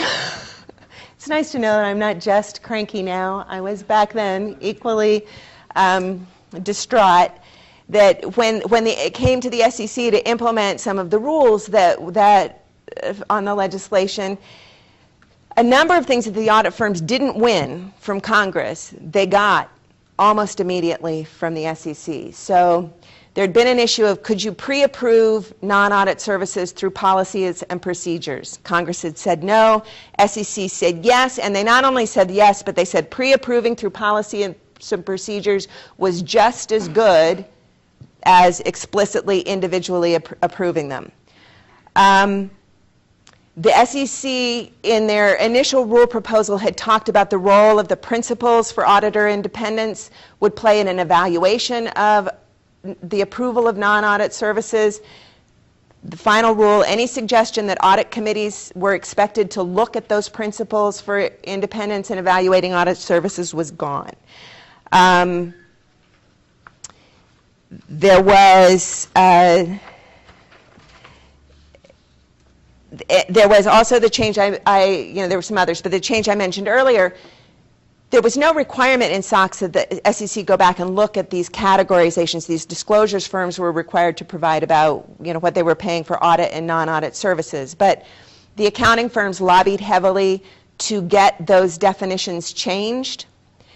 And what they did then is go in and take a number of services and either classify some audit-related services as audit services and more of the non-audit services into an audit-related category, so that what was left in the pool of non-audit services that was much smaller, and also any ability to compare pre and post SOX, this percentage of fees from audits and for audits and non-audit services sort of went out the window. And Jonathan, I'm pretty sure it was Jonathan Weil, wrote a column at the time when this had come up. The SEC was describing its rules, and they said that they had adopted these changes in response to public comment, and the SEC, he said, asked who outside the audit firms had suggested the change. The SEC officials said it would be a good time to move on to a new topic. This was something that was actually strongly opposed by the investor groups in the proposal, but was adopted in the final rules. So right after shortly after this all went through the implementation process, we actually got our hands on this document, and it happens to be an Ernst & Young document. There's no reason to believe Ernst & Young was alone with this. This just happens to be where we got the documentation. How they were presenting this new responsibility to audit committees for their clients. Let us provide you with our guidance on how you should fill your role in approving non-audit services, in which they suggested that it was perfectly fine for the audit committee to rubber stamp through policies and procedures whole classes of services, suggesting that the SEC did not intend, having taken it out of the final proposal, that the non-audit services be reviewed in light of these principles for auditor independence, and encouraging the clients to group virtually everything into this audit-related service category. So at that point, that soon after the adoption of SOX, a lot of these provisions that had been put place in the legislation were weakened. Now, that doesn't mean that audit committees followed this guidance. I'm not here to suggest that that then became, common practice, but my point is that at a point when the SEC could have sent the message that they were really serious about this, they sent a very different message, and we don't know what the effect was on how those decisions were being made at companies at that time. And then beyond that, I'm just going to go quickly through these because everybody knows that. Beyond that, you have this authority for the PCAOB in terms of setting standards, conducting inspections, enforcement, and they have, used that authority, authority in all three categories since the Act was adopted and they were created. They did new standards on tax services that had been hotly fought during the legislative battle, and they came back looking at least limiting advice about tax shelters and some other related issues. They've also taken a number of enforcement actions since they were established. Kelvin actually went through all of the enforcement actions related to auditor independence and professional skepticism, and looked at what some of the allegations were in those cases and what the sanctions were. And did you want to add anything? Sure, just to give you a break. As a state regulator who does both compliance audits, where I issue deficiency comments to help the investment advisor or broker-dealer better run their practice and provide better services to the investor. Also, as an attorney, where I bring enforcement actions, I was very encouraged by the PCAOB's track record, I guess. Not only in issuing perhaps hundreds of thousands of deficiency letters where you try to encourage the audit companies to better serve their client and the public, but also in the number of enforcement actions brought by the PCAOB. And in those enforcement actions, which there were 47 total, 27 of the 47 involved violations of professional skepticism. And that shows how serious you take that type of violation.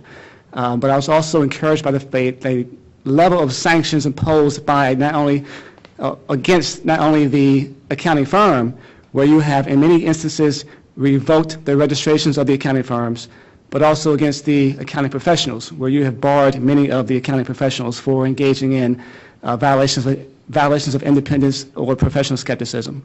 So I was truly encouraged by the actions taken by the PCAOB. Thanks. Okay. So, that's sort of the history of how we got to where we are today, which reflects both, some, as I said, some long simmering concerns, some persistent pushback from the audit firms against any suggestion that dramatic reforms were needed, steps by Congress, by the regulators to address certain of the issues. And yet here we find ourselves today with hearing from the PCAOB, from international regulators, that they're still very concerned about what they're seeing in terms of lack of professional skepticism, objectivity, independence in the audits of public companies. And in the interest of time, I'm not going to dwell on these except to say that, that we're talking not just about problems in small audit firms, audits of small companies. They involve some of the largest issuers, and they see a direct connection in many of these cases between the serious deficiencies that are found and the lack of professional skepticism in the conduct of the audit.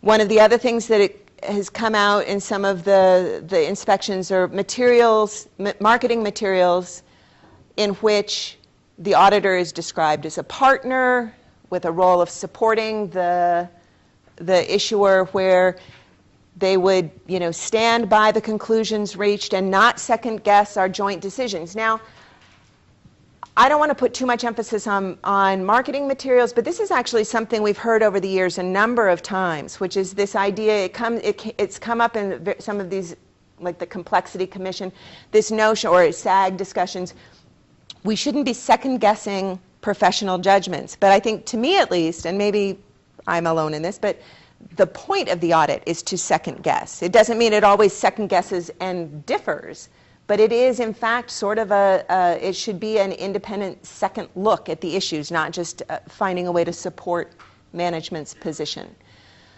And then there have been a number of specific examples out of recent inspection reports, both at the PCAOB and at some of the European and Australian auditor oversight boards. I thought it was interesting in the Netherlands, where the Authority for the Financial Markets took a look at the audits of Big Four firms and found issues related to professional skepticism. Their conclusion was that a fundamental change of conduct is necessary to improve the quality of audits.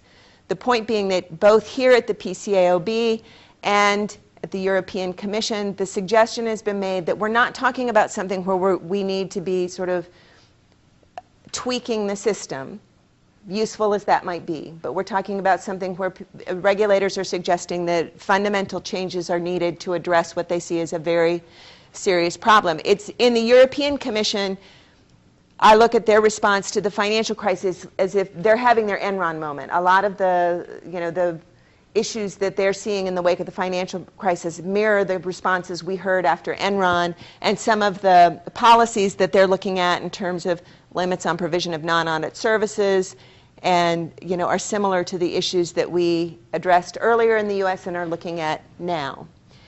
Mm-hmm.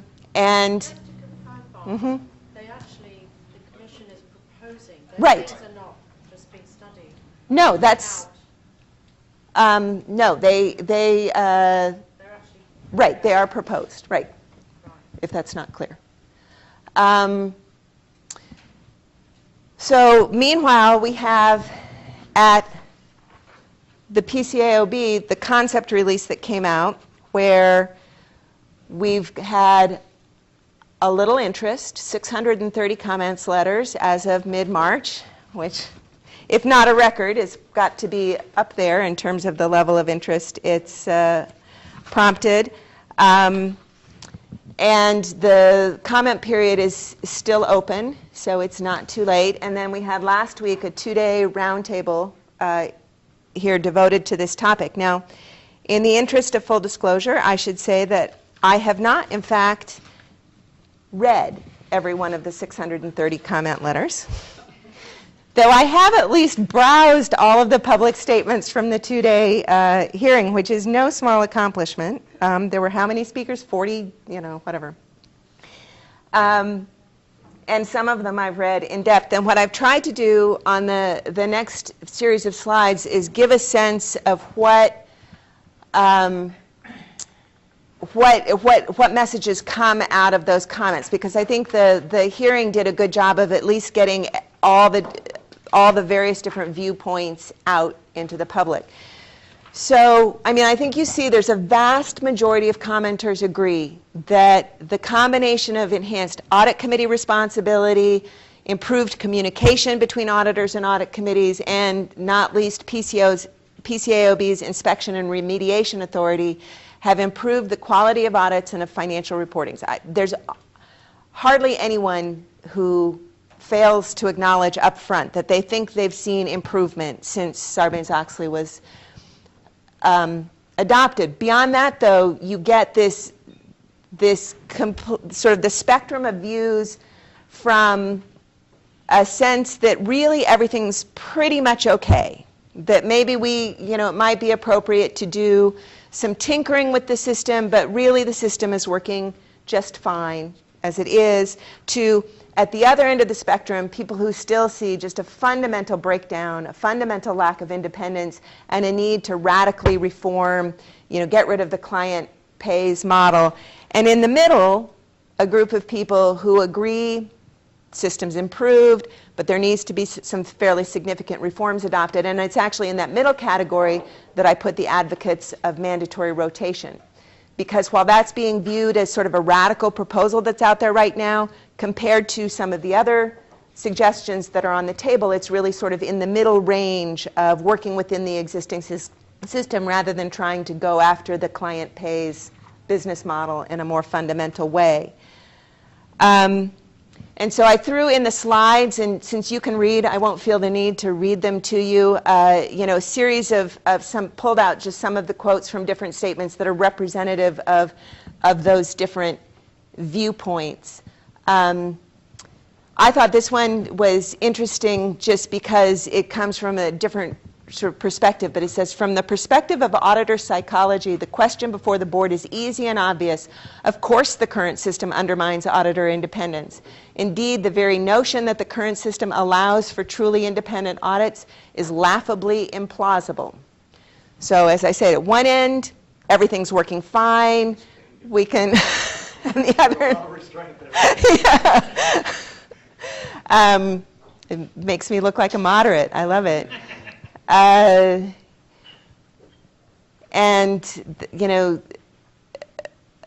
the Chuck Bauscher, it's timely and somewhat overdue that the SEC and PCAOB consider additional issues that would further strengthen auditor independence in addition to the ones enacted in Sarbanes-Oxley legislation. I think it's sort of indicative of the middle ground in this discussion.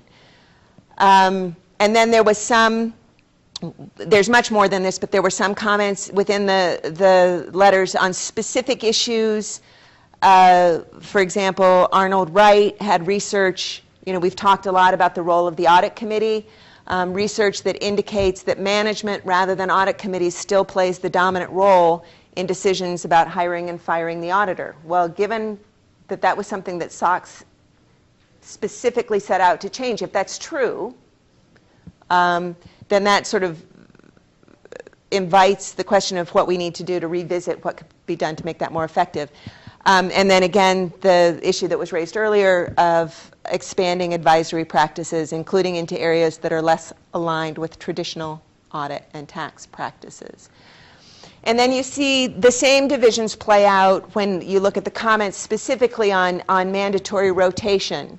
You have the range from strong opposition, particularly among certainly the audit firms, and to those who think that mandatory rotation doesn't go nearly far enough. So too far, not far enough. Maybe you have in fact found Goldilocks's golden mean.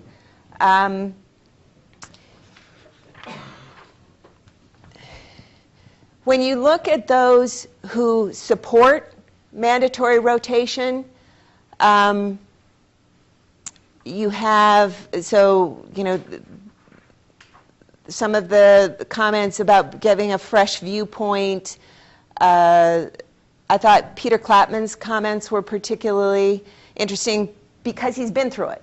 And he says, having participated in 3 auditor rotations, the results were better audit, similar costs, and none of the dire consequences being argued by many of the commentators against the PCAOB concept release.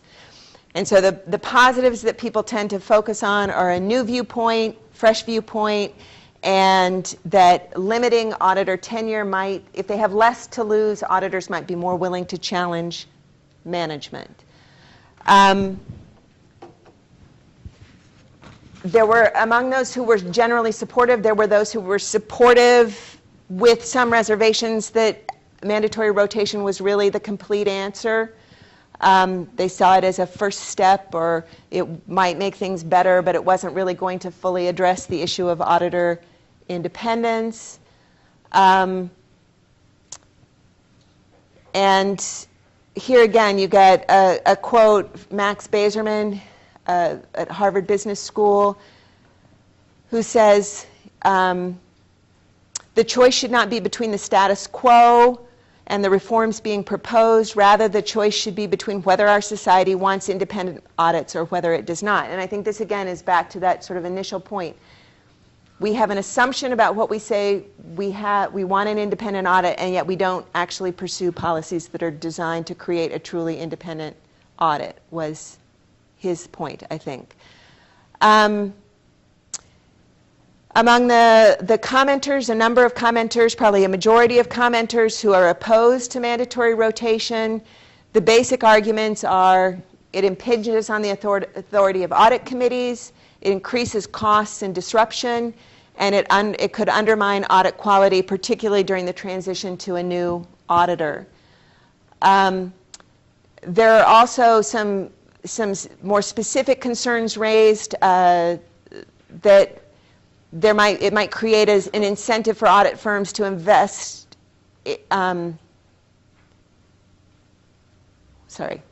Reduced incentive. I was going to say that made no sense at all. Reduced incentive for audit firms to invest in the audit relationship when their time horizon is short. There were concerns, specific concerns raised that there aren't always enough audit firms available for certain companies, that not all audit firms have the same level of expertise in all issue areas. So there were some sort of practical concerns raised about the workability of the approach. And then, as I said, there were some who opposed mandatory rotation, not because they thought it went too far, but because they thought it didn't go far enough. And among these is Jack, whose last name I won't try to pronounce. Thanks. I always get it wrong. Who has a proposal that he's put forward for, as he would say, to try to align the interests of auditors with shareholders in a more fundamental way. And then, just beyond that, if you go through the audit, the comment letters and the comments at the roundtable, when we were at the last SAG meeting, I said something about don't just tell me if you're against mandatory rotation, don't just tell me why you're against it, tell me what you're for. And the reality of these comments is there are a lot of suggestions in here about what people are for. So even opponents of mandatory rotation have put out a number of very concrete, specific suggestions that they think would help to improve the independence and professional skepticism. Some of them had suggestions that are specifically related to making the rotation model more workable, such as requiring a dual audit by two firms in the year preceding the transition, starting with just large financial institutions, requiring more reporting by the outgoing auditor. There's another whole set of proposals that I've called tweaks to the existing system. And I realized when I was looking back at it, that sounds derogatory, and I don't mean it as a derogatory term. I actually think there are a lot of really useful suggestions on this list that, regardless of what the board decides on the broader issue of mandatory rotation, are things that ought to be under consideration. And I did a terrible job of organizing them. There's no logic to the way this list is thrown together. I just started pulling them out of letters and threw them onto the list. So, but I encourage you to look through them with some detail, because on there I think there are some that are interesting. And one of them that came up in a number of contexts, for example, reflects this desire to get more information to audit committees about the results of PCAOB inspections. So we have, there's a lot of discussion about creating some sort of system that would permit the PCAOB inspectors to discuss directly with audit committees the results on a confidential basis. And, some of the things you would expect about improving training and communication, some that I found troubling because it seemed to me that they were things that were already required by law. But at any rate, as I say, I would encourage you to go through them. One of them, this last one I thought was also interesting. They suggested, and I don't know if this is realistic in terms of resources, but that audit committees could request the PCAOB perform an enhanced inspection of the audit of their company, and report the results, which I actually think, would, if it were workable, would be something that might be an interesting idea to try. There are a number of other suggestions and that are variations on the notion that rather than go to sort of a complete formal mandatory rotation, you have more frequent process for putting the audit out for bid. So SEC Chairman Breeden has a suggestion where he said rather than having mandatory rotation at 10 years, you'd have a presumption, rebuttable presumption that after 10 years independence had been impaired. And prior to that time, the audit committee would either have to, at that point, either rotate the firm or explain why it had chosen not to do so, what its reasons were.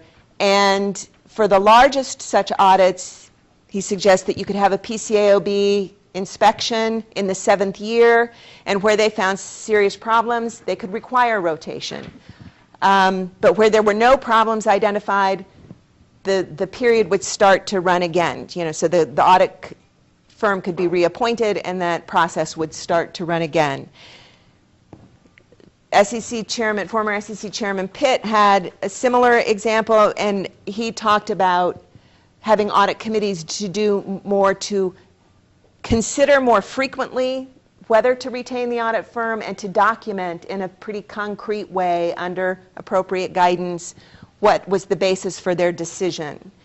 And again, he had a provision where audit committees could be required to dismiss their auditors and where there's a PCAOB finding of troubles. And then a further example. And then there were a couple of people who suggested, as I said, taking the more radical approach of changing the business model.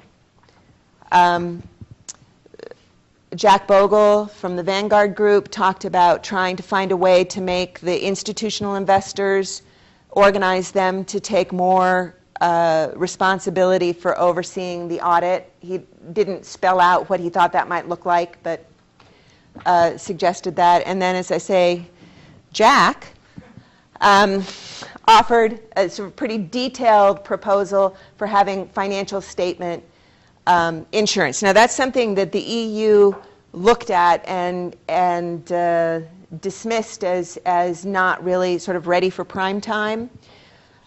But he makes a pretty compelling case that you'd have, you'd be using market incentives would be aligned to create more reliable reporting.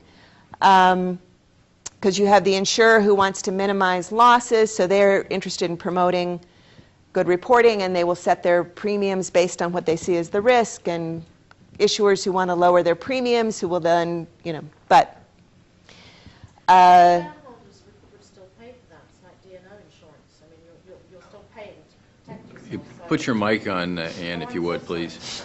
I apologize. No, but I'm just saying, perhaps the gentleman addressed this, but the problem here is that that's still coming out of shareholder funds. I mean, just like D&O insurance, you just pay for it twice. It's like litigation. You pay the first time when you lose the money, and you pay again when there's the payment out. So unless there's some other source of funding that's applied, you're just picking your own pocket.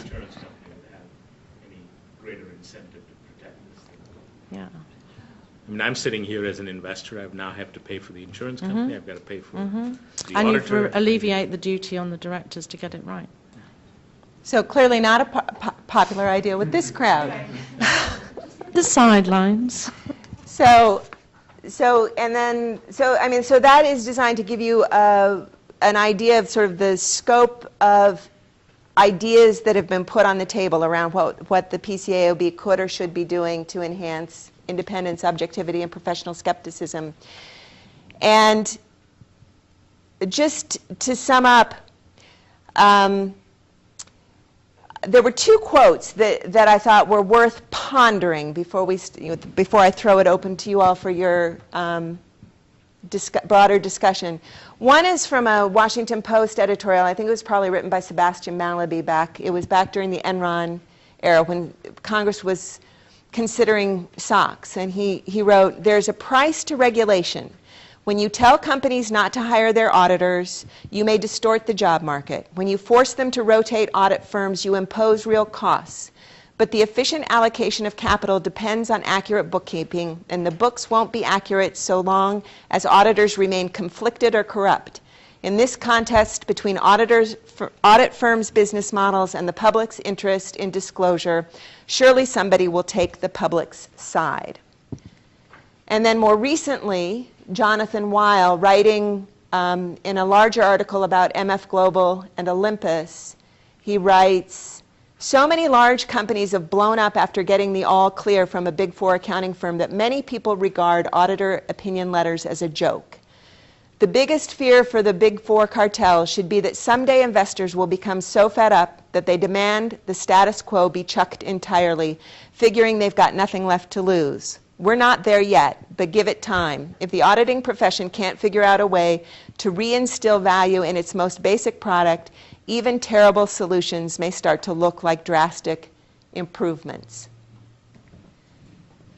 So here are just some discussion questions that I'd thrown together for you to consider, but I throw the floor open to all of you.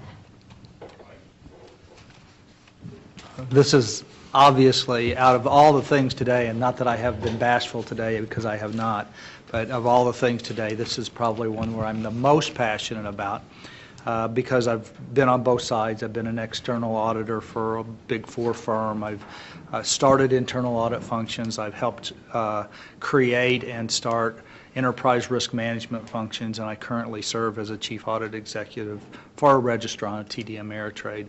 And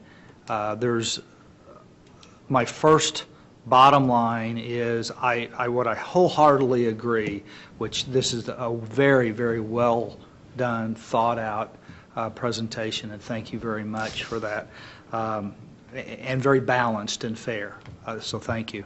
That I do think we want to be careful not to address the symptom and try to address true root causes. And so my headline would be, I think audit rotations is addressing a symptom, not a root cause. But then, as you say, well, what would you do? That's nice, Mike, that's great, but what would you do? I really feel some of the root causes that, if addressed, would make audit rotation a non-issue, which is addressing non-audit services and making, not that they don't provide non-audit services to other clients, but to that client, it's nothing but audit services.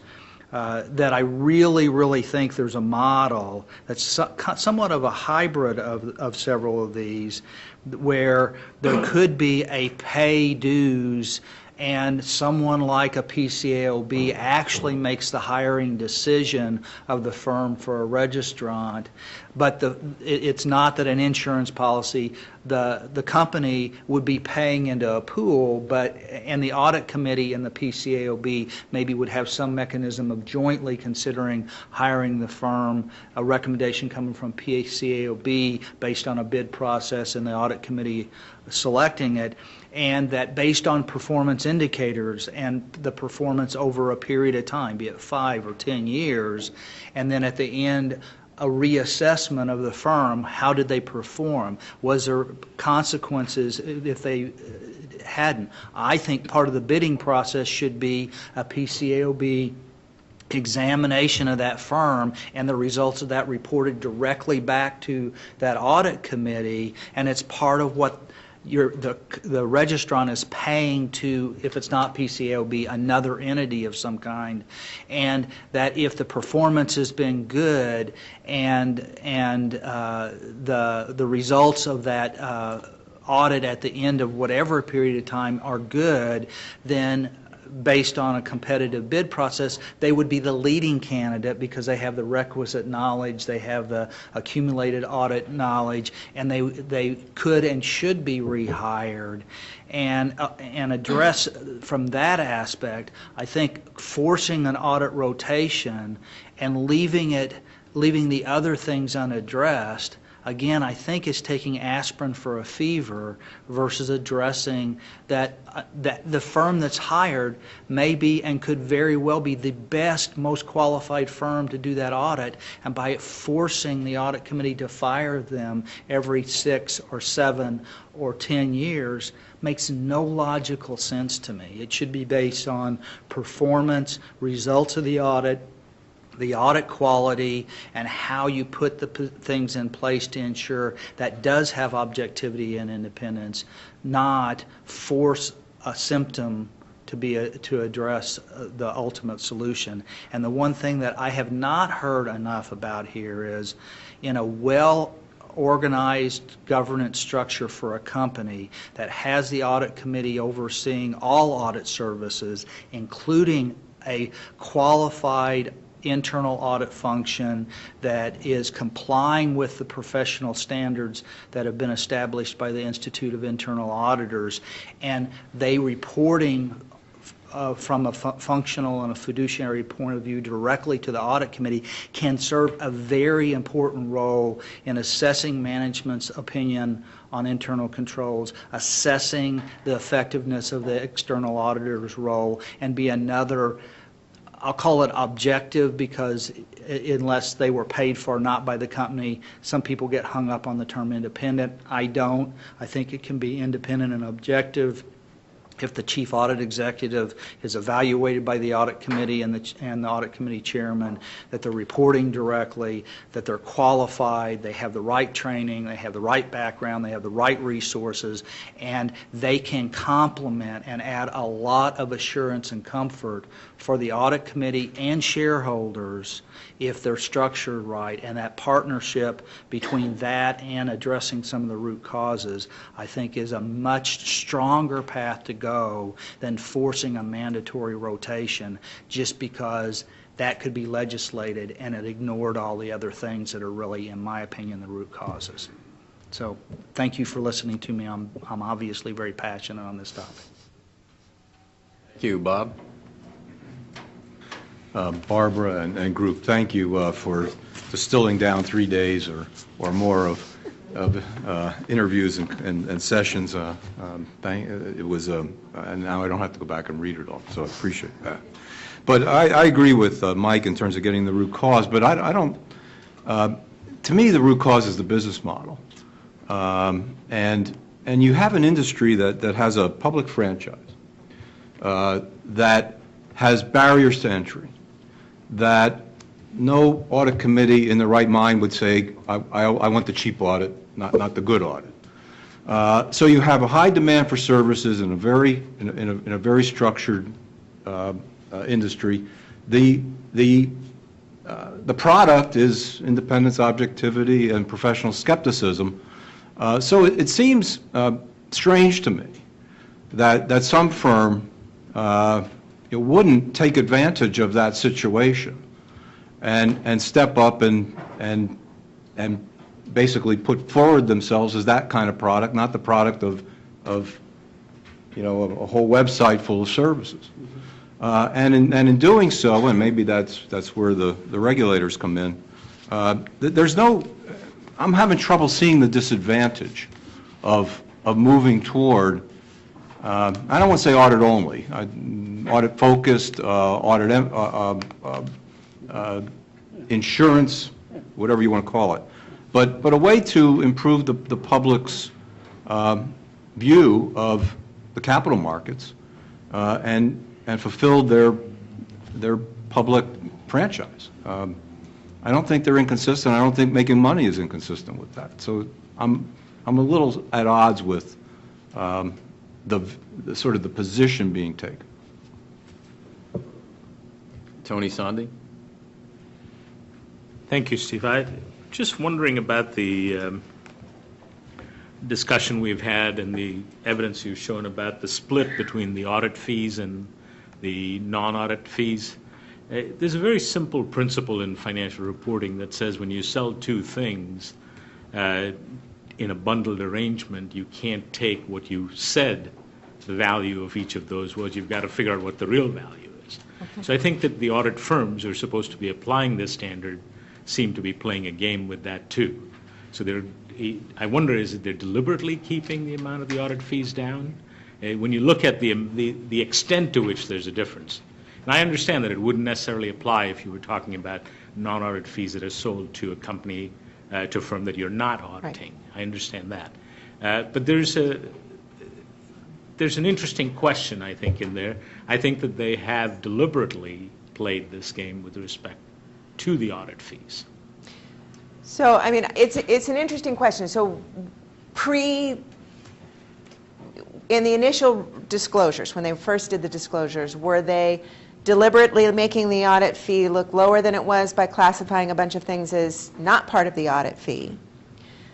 They certainly lobbied hard during the rulemaking process to get as much as possible thrown into the audit fee category, presumably because now non-audit fees were, non-audit services were now blackballed, and because the audit committees were expected to look at this issue of proportion between audit fees and non-audit fees.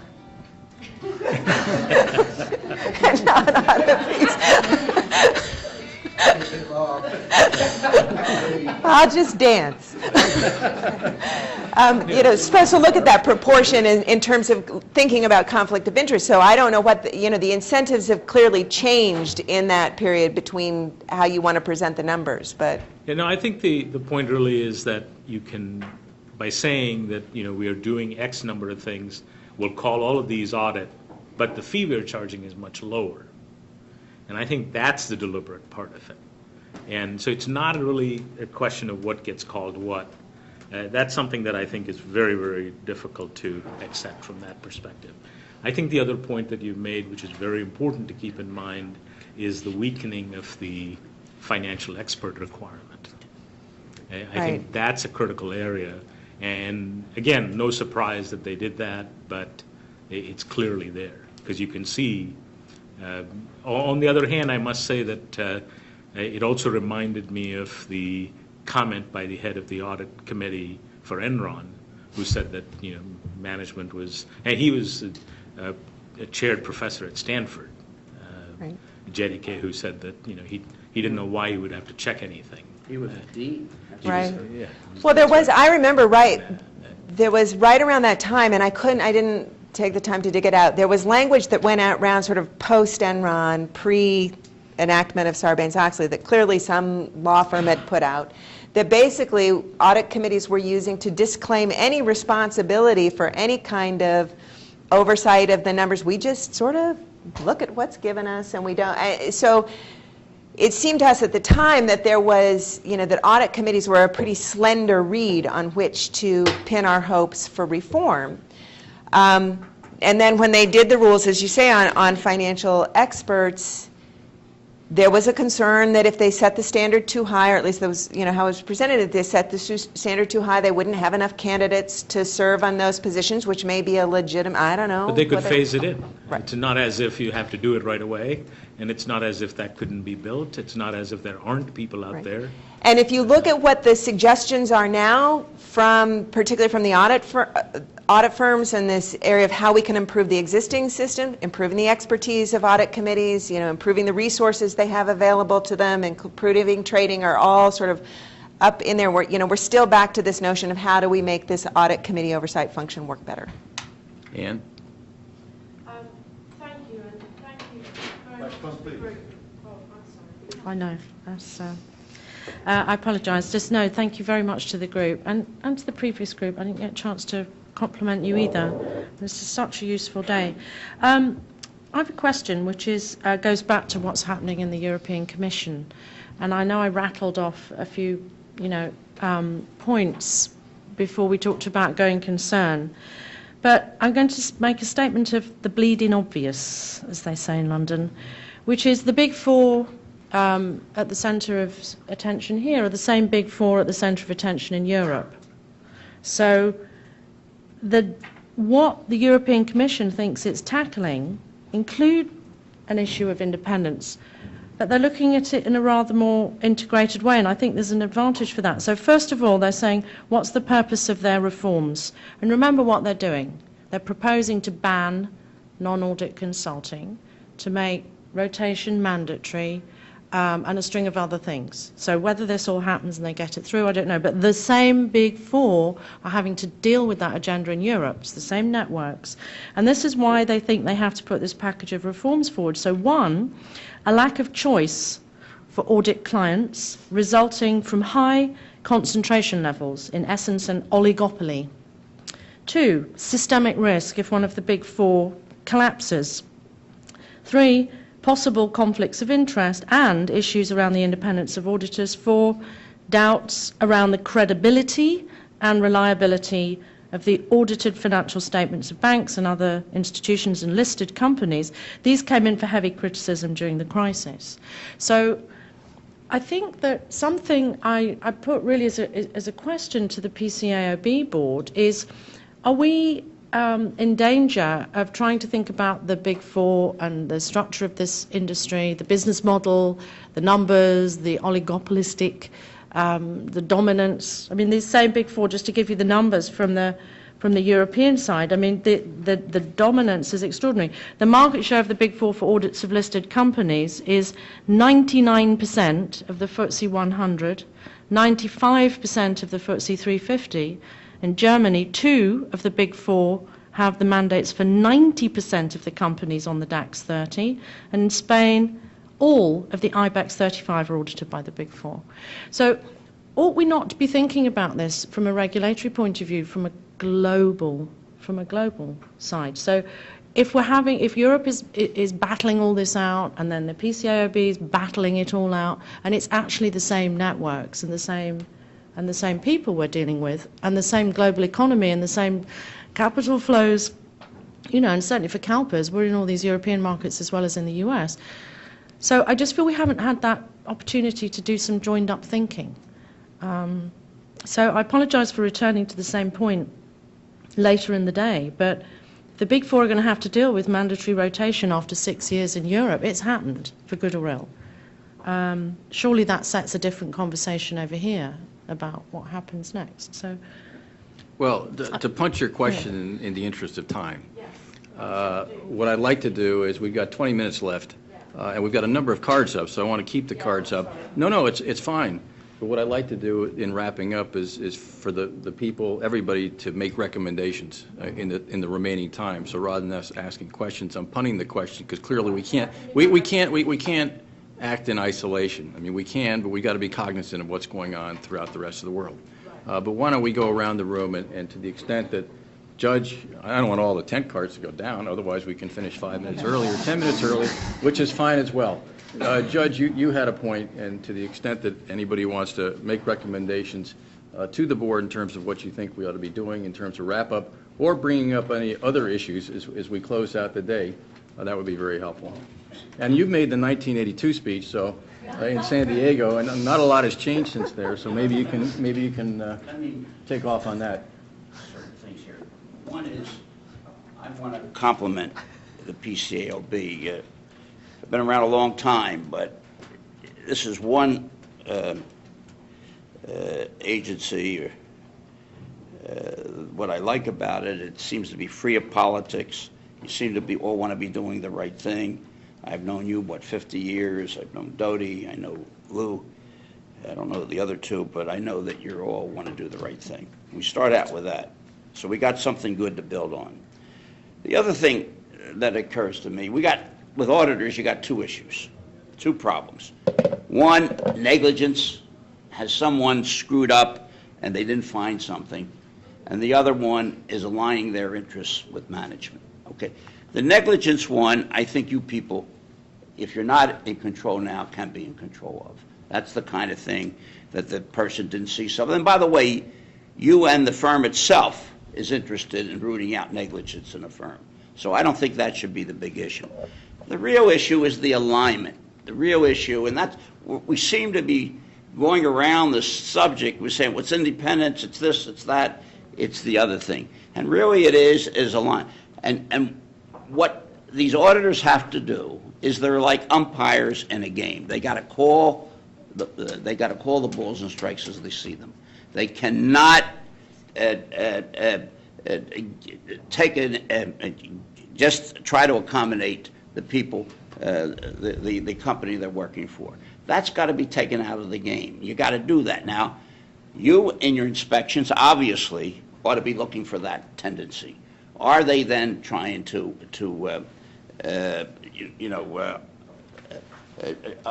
trying to put give their support to the issuer and trying to do the kind of thing that I found in the Keating case and whatnot, in which they weren't doing their job. They weren't looking and say, hey, look, this is wrong. Okay, you got to root that out. Now, what do you have to do here? How are you going to get the good audit? Well, that's really, again, up to you and the SEC. It seems to me that you can do things on two ways. One, you can do a structural basis and do it like in a bureaucratic way, and I'm not trying to be too complaining about it, but the other way, you can do it on an exception basis. If you now find that the firms that you regulate are not doing what they're supposed to be doing, then you got to take action against them. And you can't be too big to regulate. Even though there are only 4, you cannot be too big to regulate, because our system will fill that void. We will get somebody else if we have to get rid of one of them to do it. So you say, okay, yeah, if you perform, you're going to continue on basis. And one of the things I don't like about, trying to do on this rotation basis, it seems to me it's like saying that if somebody is too good and too smart, he can't continue. That's not right. In other words, if you have a firm that's doing a good job, and they've done it over the years, and they've done all the things we want them to do, there's no reason why they ought not to be able to continue doing that. And our system looks for excellence, and if people are excellent, they ought to be continuing. But really, that's really on, I say, look at the exception basis. If somebody isn't performing, then they ought to be sanctioned. And you can put severe sanctions on companies. You can say that you cannot continue with that audit. They have to go out and get another auditor. But it means that you can't shirk your job, or the SEC can't shirk its job. They got to go in, and that will take care of this problem. I saw it done in my day. I hate to go back to that, but I think we did a pretty good job. And look, I brought in my day, we sued the auditors for 28 times in the time I was there, because we didn't care. And we told them that certain times you can't go and take new business, certain times you can't do certain things. But you got to have that. If you don't have that, if that's not your goal, if that's not your objective, then really, and nobody could really find fault with that. They can do all they want. They can't go to Congress and say that you override the PCAOB if you make a decision based on the facts. And if you show that a firm has done something wrong and they're not complying, and try that as something that you can do. You don't need any kind of you don't need surveys. You don't need anything else. You don't need legislation. All you got to do is do your job. When they come in with the report, your people look at the report. If they don't measure up, take your action. Spoken like a former head of the Division of Enforcement. Saying it like it is. Well, if people would like to make concluding comments, I think now is probably the time to go around, and if you want to offer any suggestions, ask any questions, please feel free. I just wanted to thank Barbara for... I don't know whether you got questions or Brian, but... I just want to thank Barbara for her leadership and doing the vast majority of this work. Thanks. Oh, I second that. We probably don't have time to address this, but the panel on, or the working group on audit firm practice and transparency had under other considerations a question, which was, should the PCAOB initiate or issue a concept release on whether global networks impact audit quality? And I would have liked to have heard some of your thinking on that. We had no thinking on it. We thought it was important, but we really only decided to focus on those 2 items. I think we kept it as a placeholder and something I think of great value for consideration by the board, this group, and others. So when you say... Just decided we didn't have time to address it. Okay. We thought it was important, but kind of tabled it. Okay. Thank What you, they Ann. thought was that you'd make a great committee chair for a committee for the next meeting to lead that topic. Unfortunately, my views express my views solely, and I can't do that. That's what they all say. Well, be careful what you wish for as well. Does anybody else have any concluding remarks? Okay.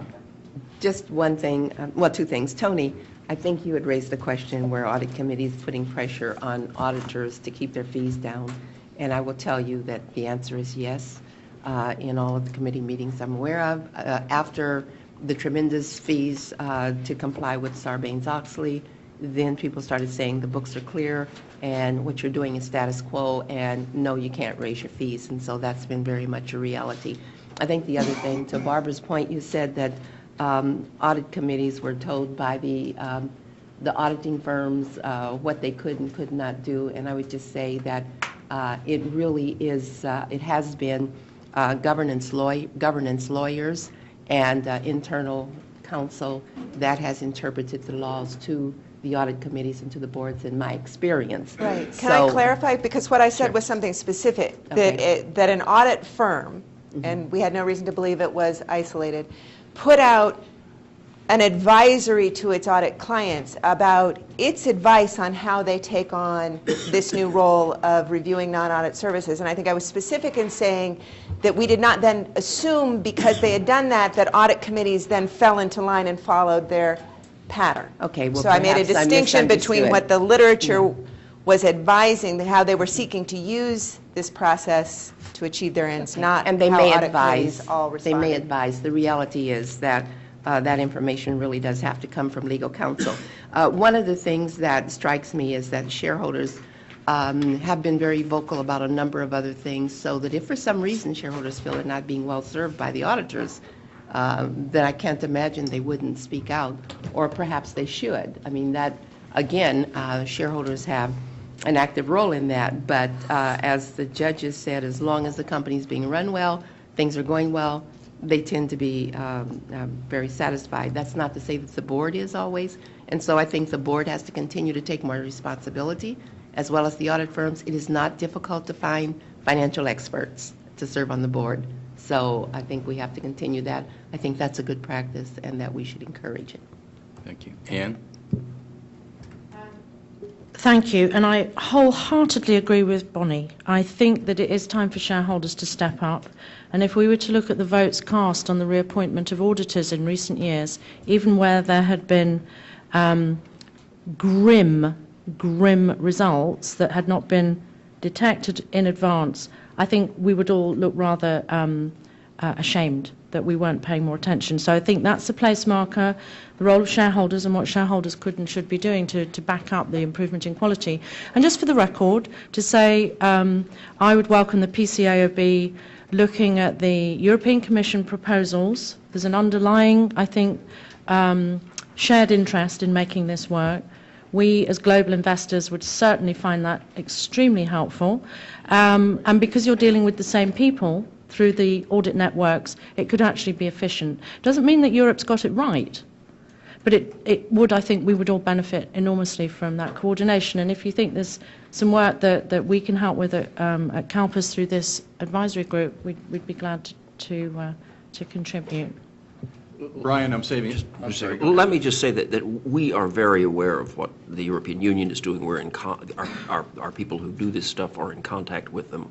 We have discussions with them. We are in contact with the Financial Reporting Council of the United Kingdom. So and there are the various reports that are being done in the United Kingdom. So we're very, very aware of that. I think we have not felt it appropriate to put out public statements on what other regulators are doing, but we are very, very aware of that and very aware. It's part of one of the things that motivates the many initiatives we're undertaking, because we're aware that these issues are being considered around the world. Brandon, then Ann, then Brian. At the risk of being presumptuous, I think on behalf of the committee, I would just thank the board members for the gracious extension of their time and their willingness to engage with us. I thought that the one consensus of the entire committee was how critical the board's role is in improving audit quality, and our view that by improving audit quality, the board is making a material contribution both to capital raising and protecting investors. And we very much appreciate your efforts and your willingness to listen. Good. Thank you very much. Brian? Thanks, Steve. I just wanted to comment on a couple things. A lot of really good and helpful discussion today, and I really appreciate that. I was encouraged by some of this discussion in particular, though, relative to ensuring we're focusing on root causes, not just symptoms, and some of the discussion this morning relative to inspection process and reporting, and thinking creatively about ways we can even further leverage the results from inspection work and think about the types of reporting that could be done under Rule 4010. I don't think anyone mentioned it this morning, but I know the PCAOB strategic plan also has an item in it relative to outreach on their inspection reporting as well, to think about ways to continue and improve their inspection reports, which is, I think, another important area for consideration. So, again, thanks very much for all the helpful input today, and look forward to continuing dialogues like this. And I want to conclude where some members began. I want to compliment Joanne Heineman on her really outstanding work in pulling this together. Congratulations. And Jennifer Jumenval did a terrific job in terms of all the logistics, did an outstanding job as well. And then, I can't say enough about Bob Burns in our General Counsel's office, and Nina Majura Assad, and finally, compliments, plaudits to you. This has taken a terrific amount of effort and time out of your workload. It is a public service. We appreciate it, and we look forward to picking your brain. And as you could tell from the meeting last year, a number of your recommendations were taken very seriously and acted upon by the PCAOB. And I think we will take what you said today under advisement and presumably get back to you a year from now. Thank you.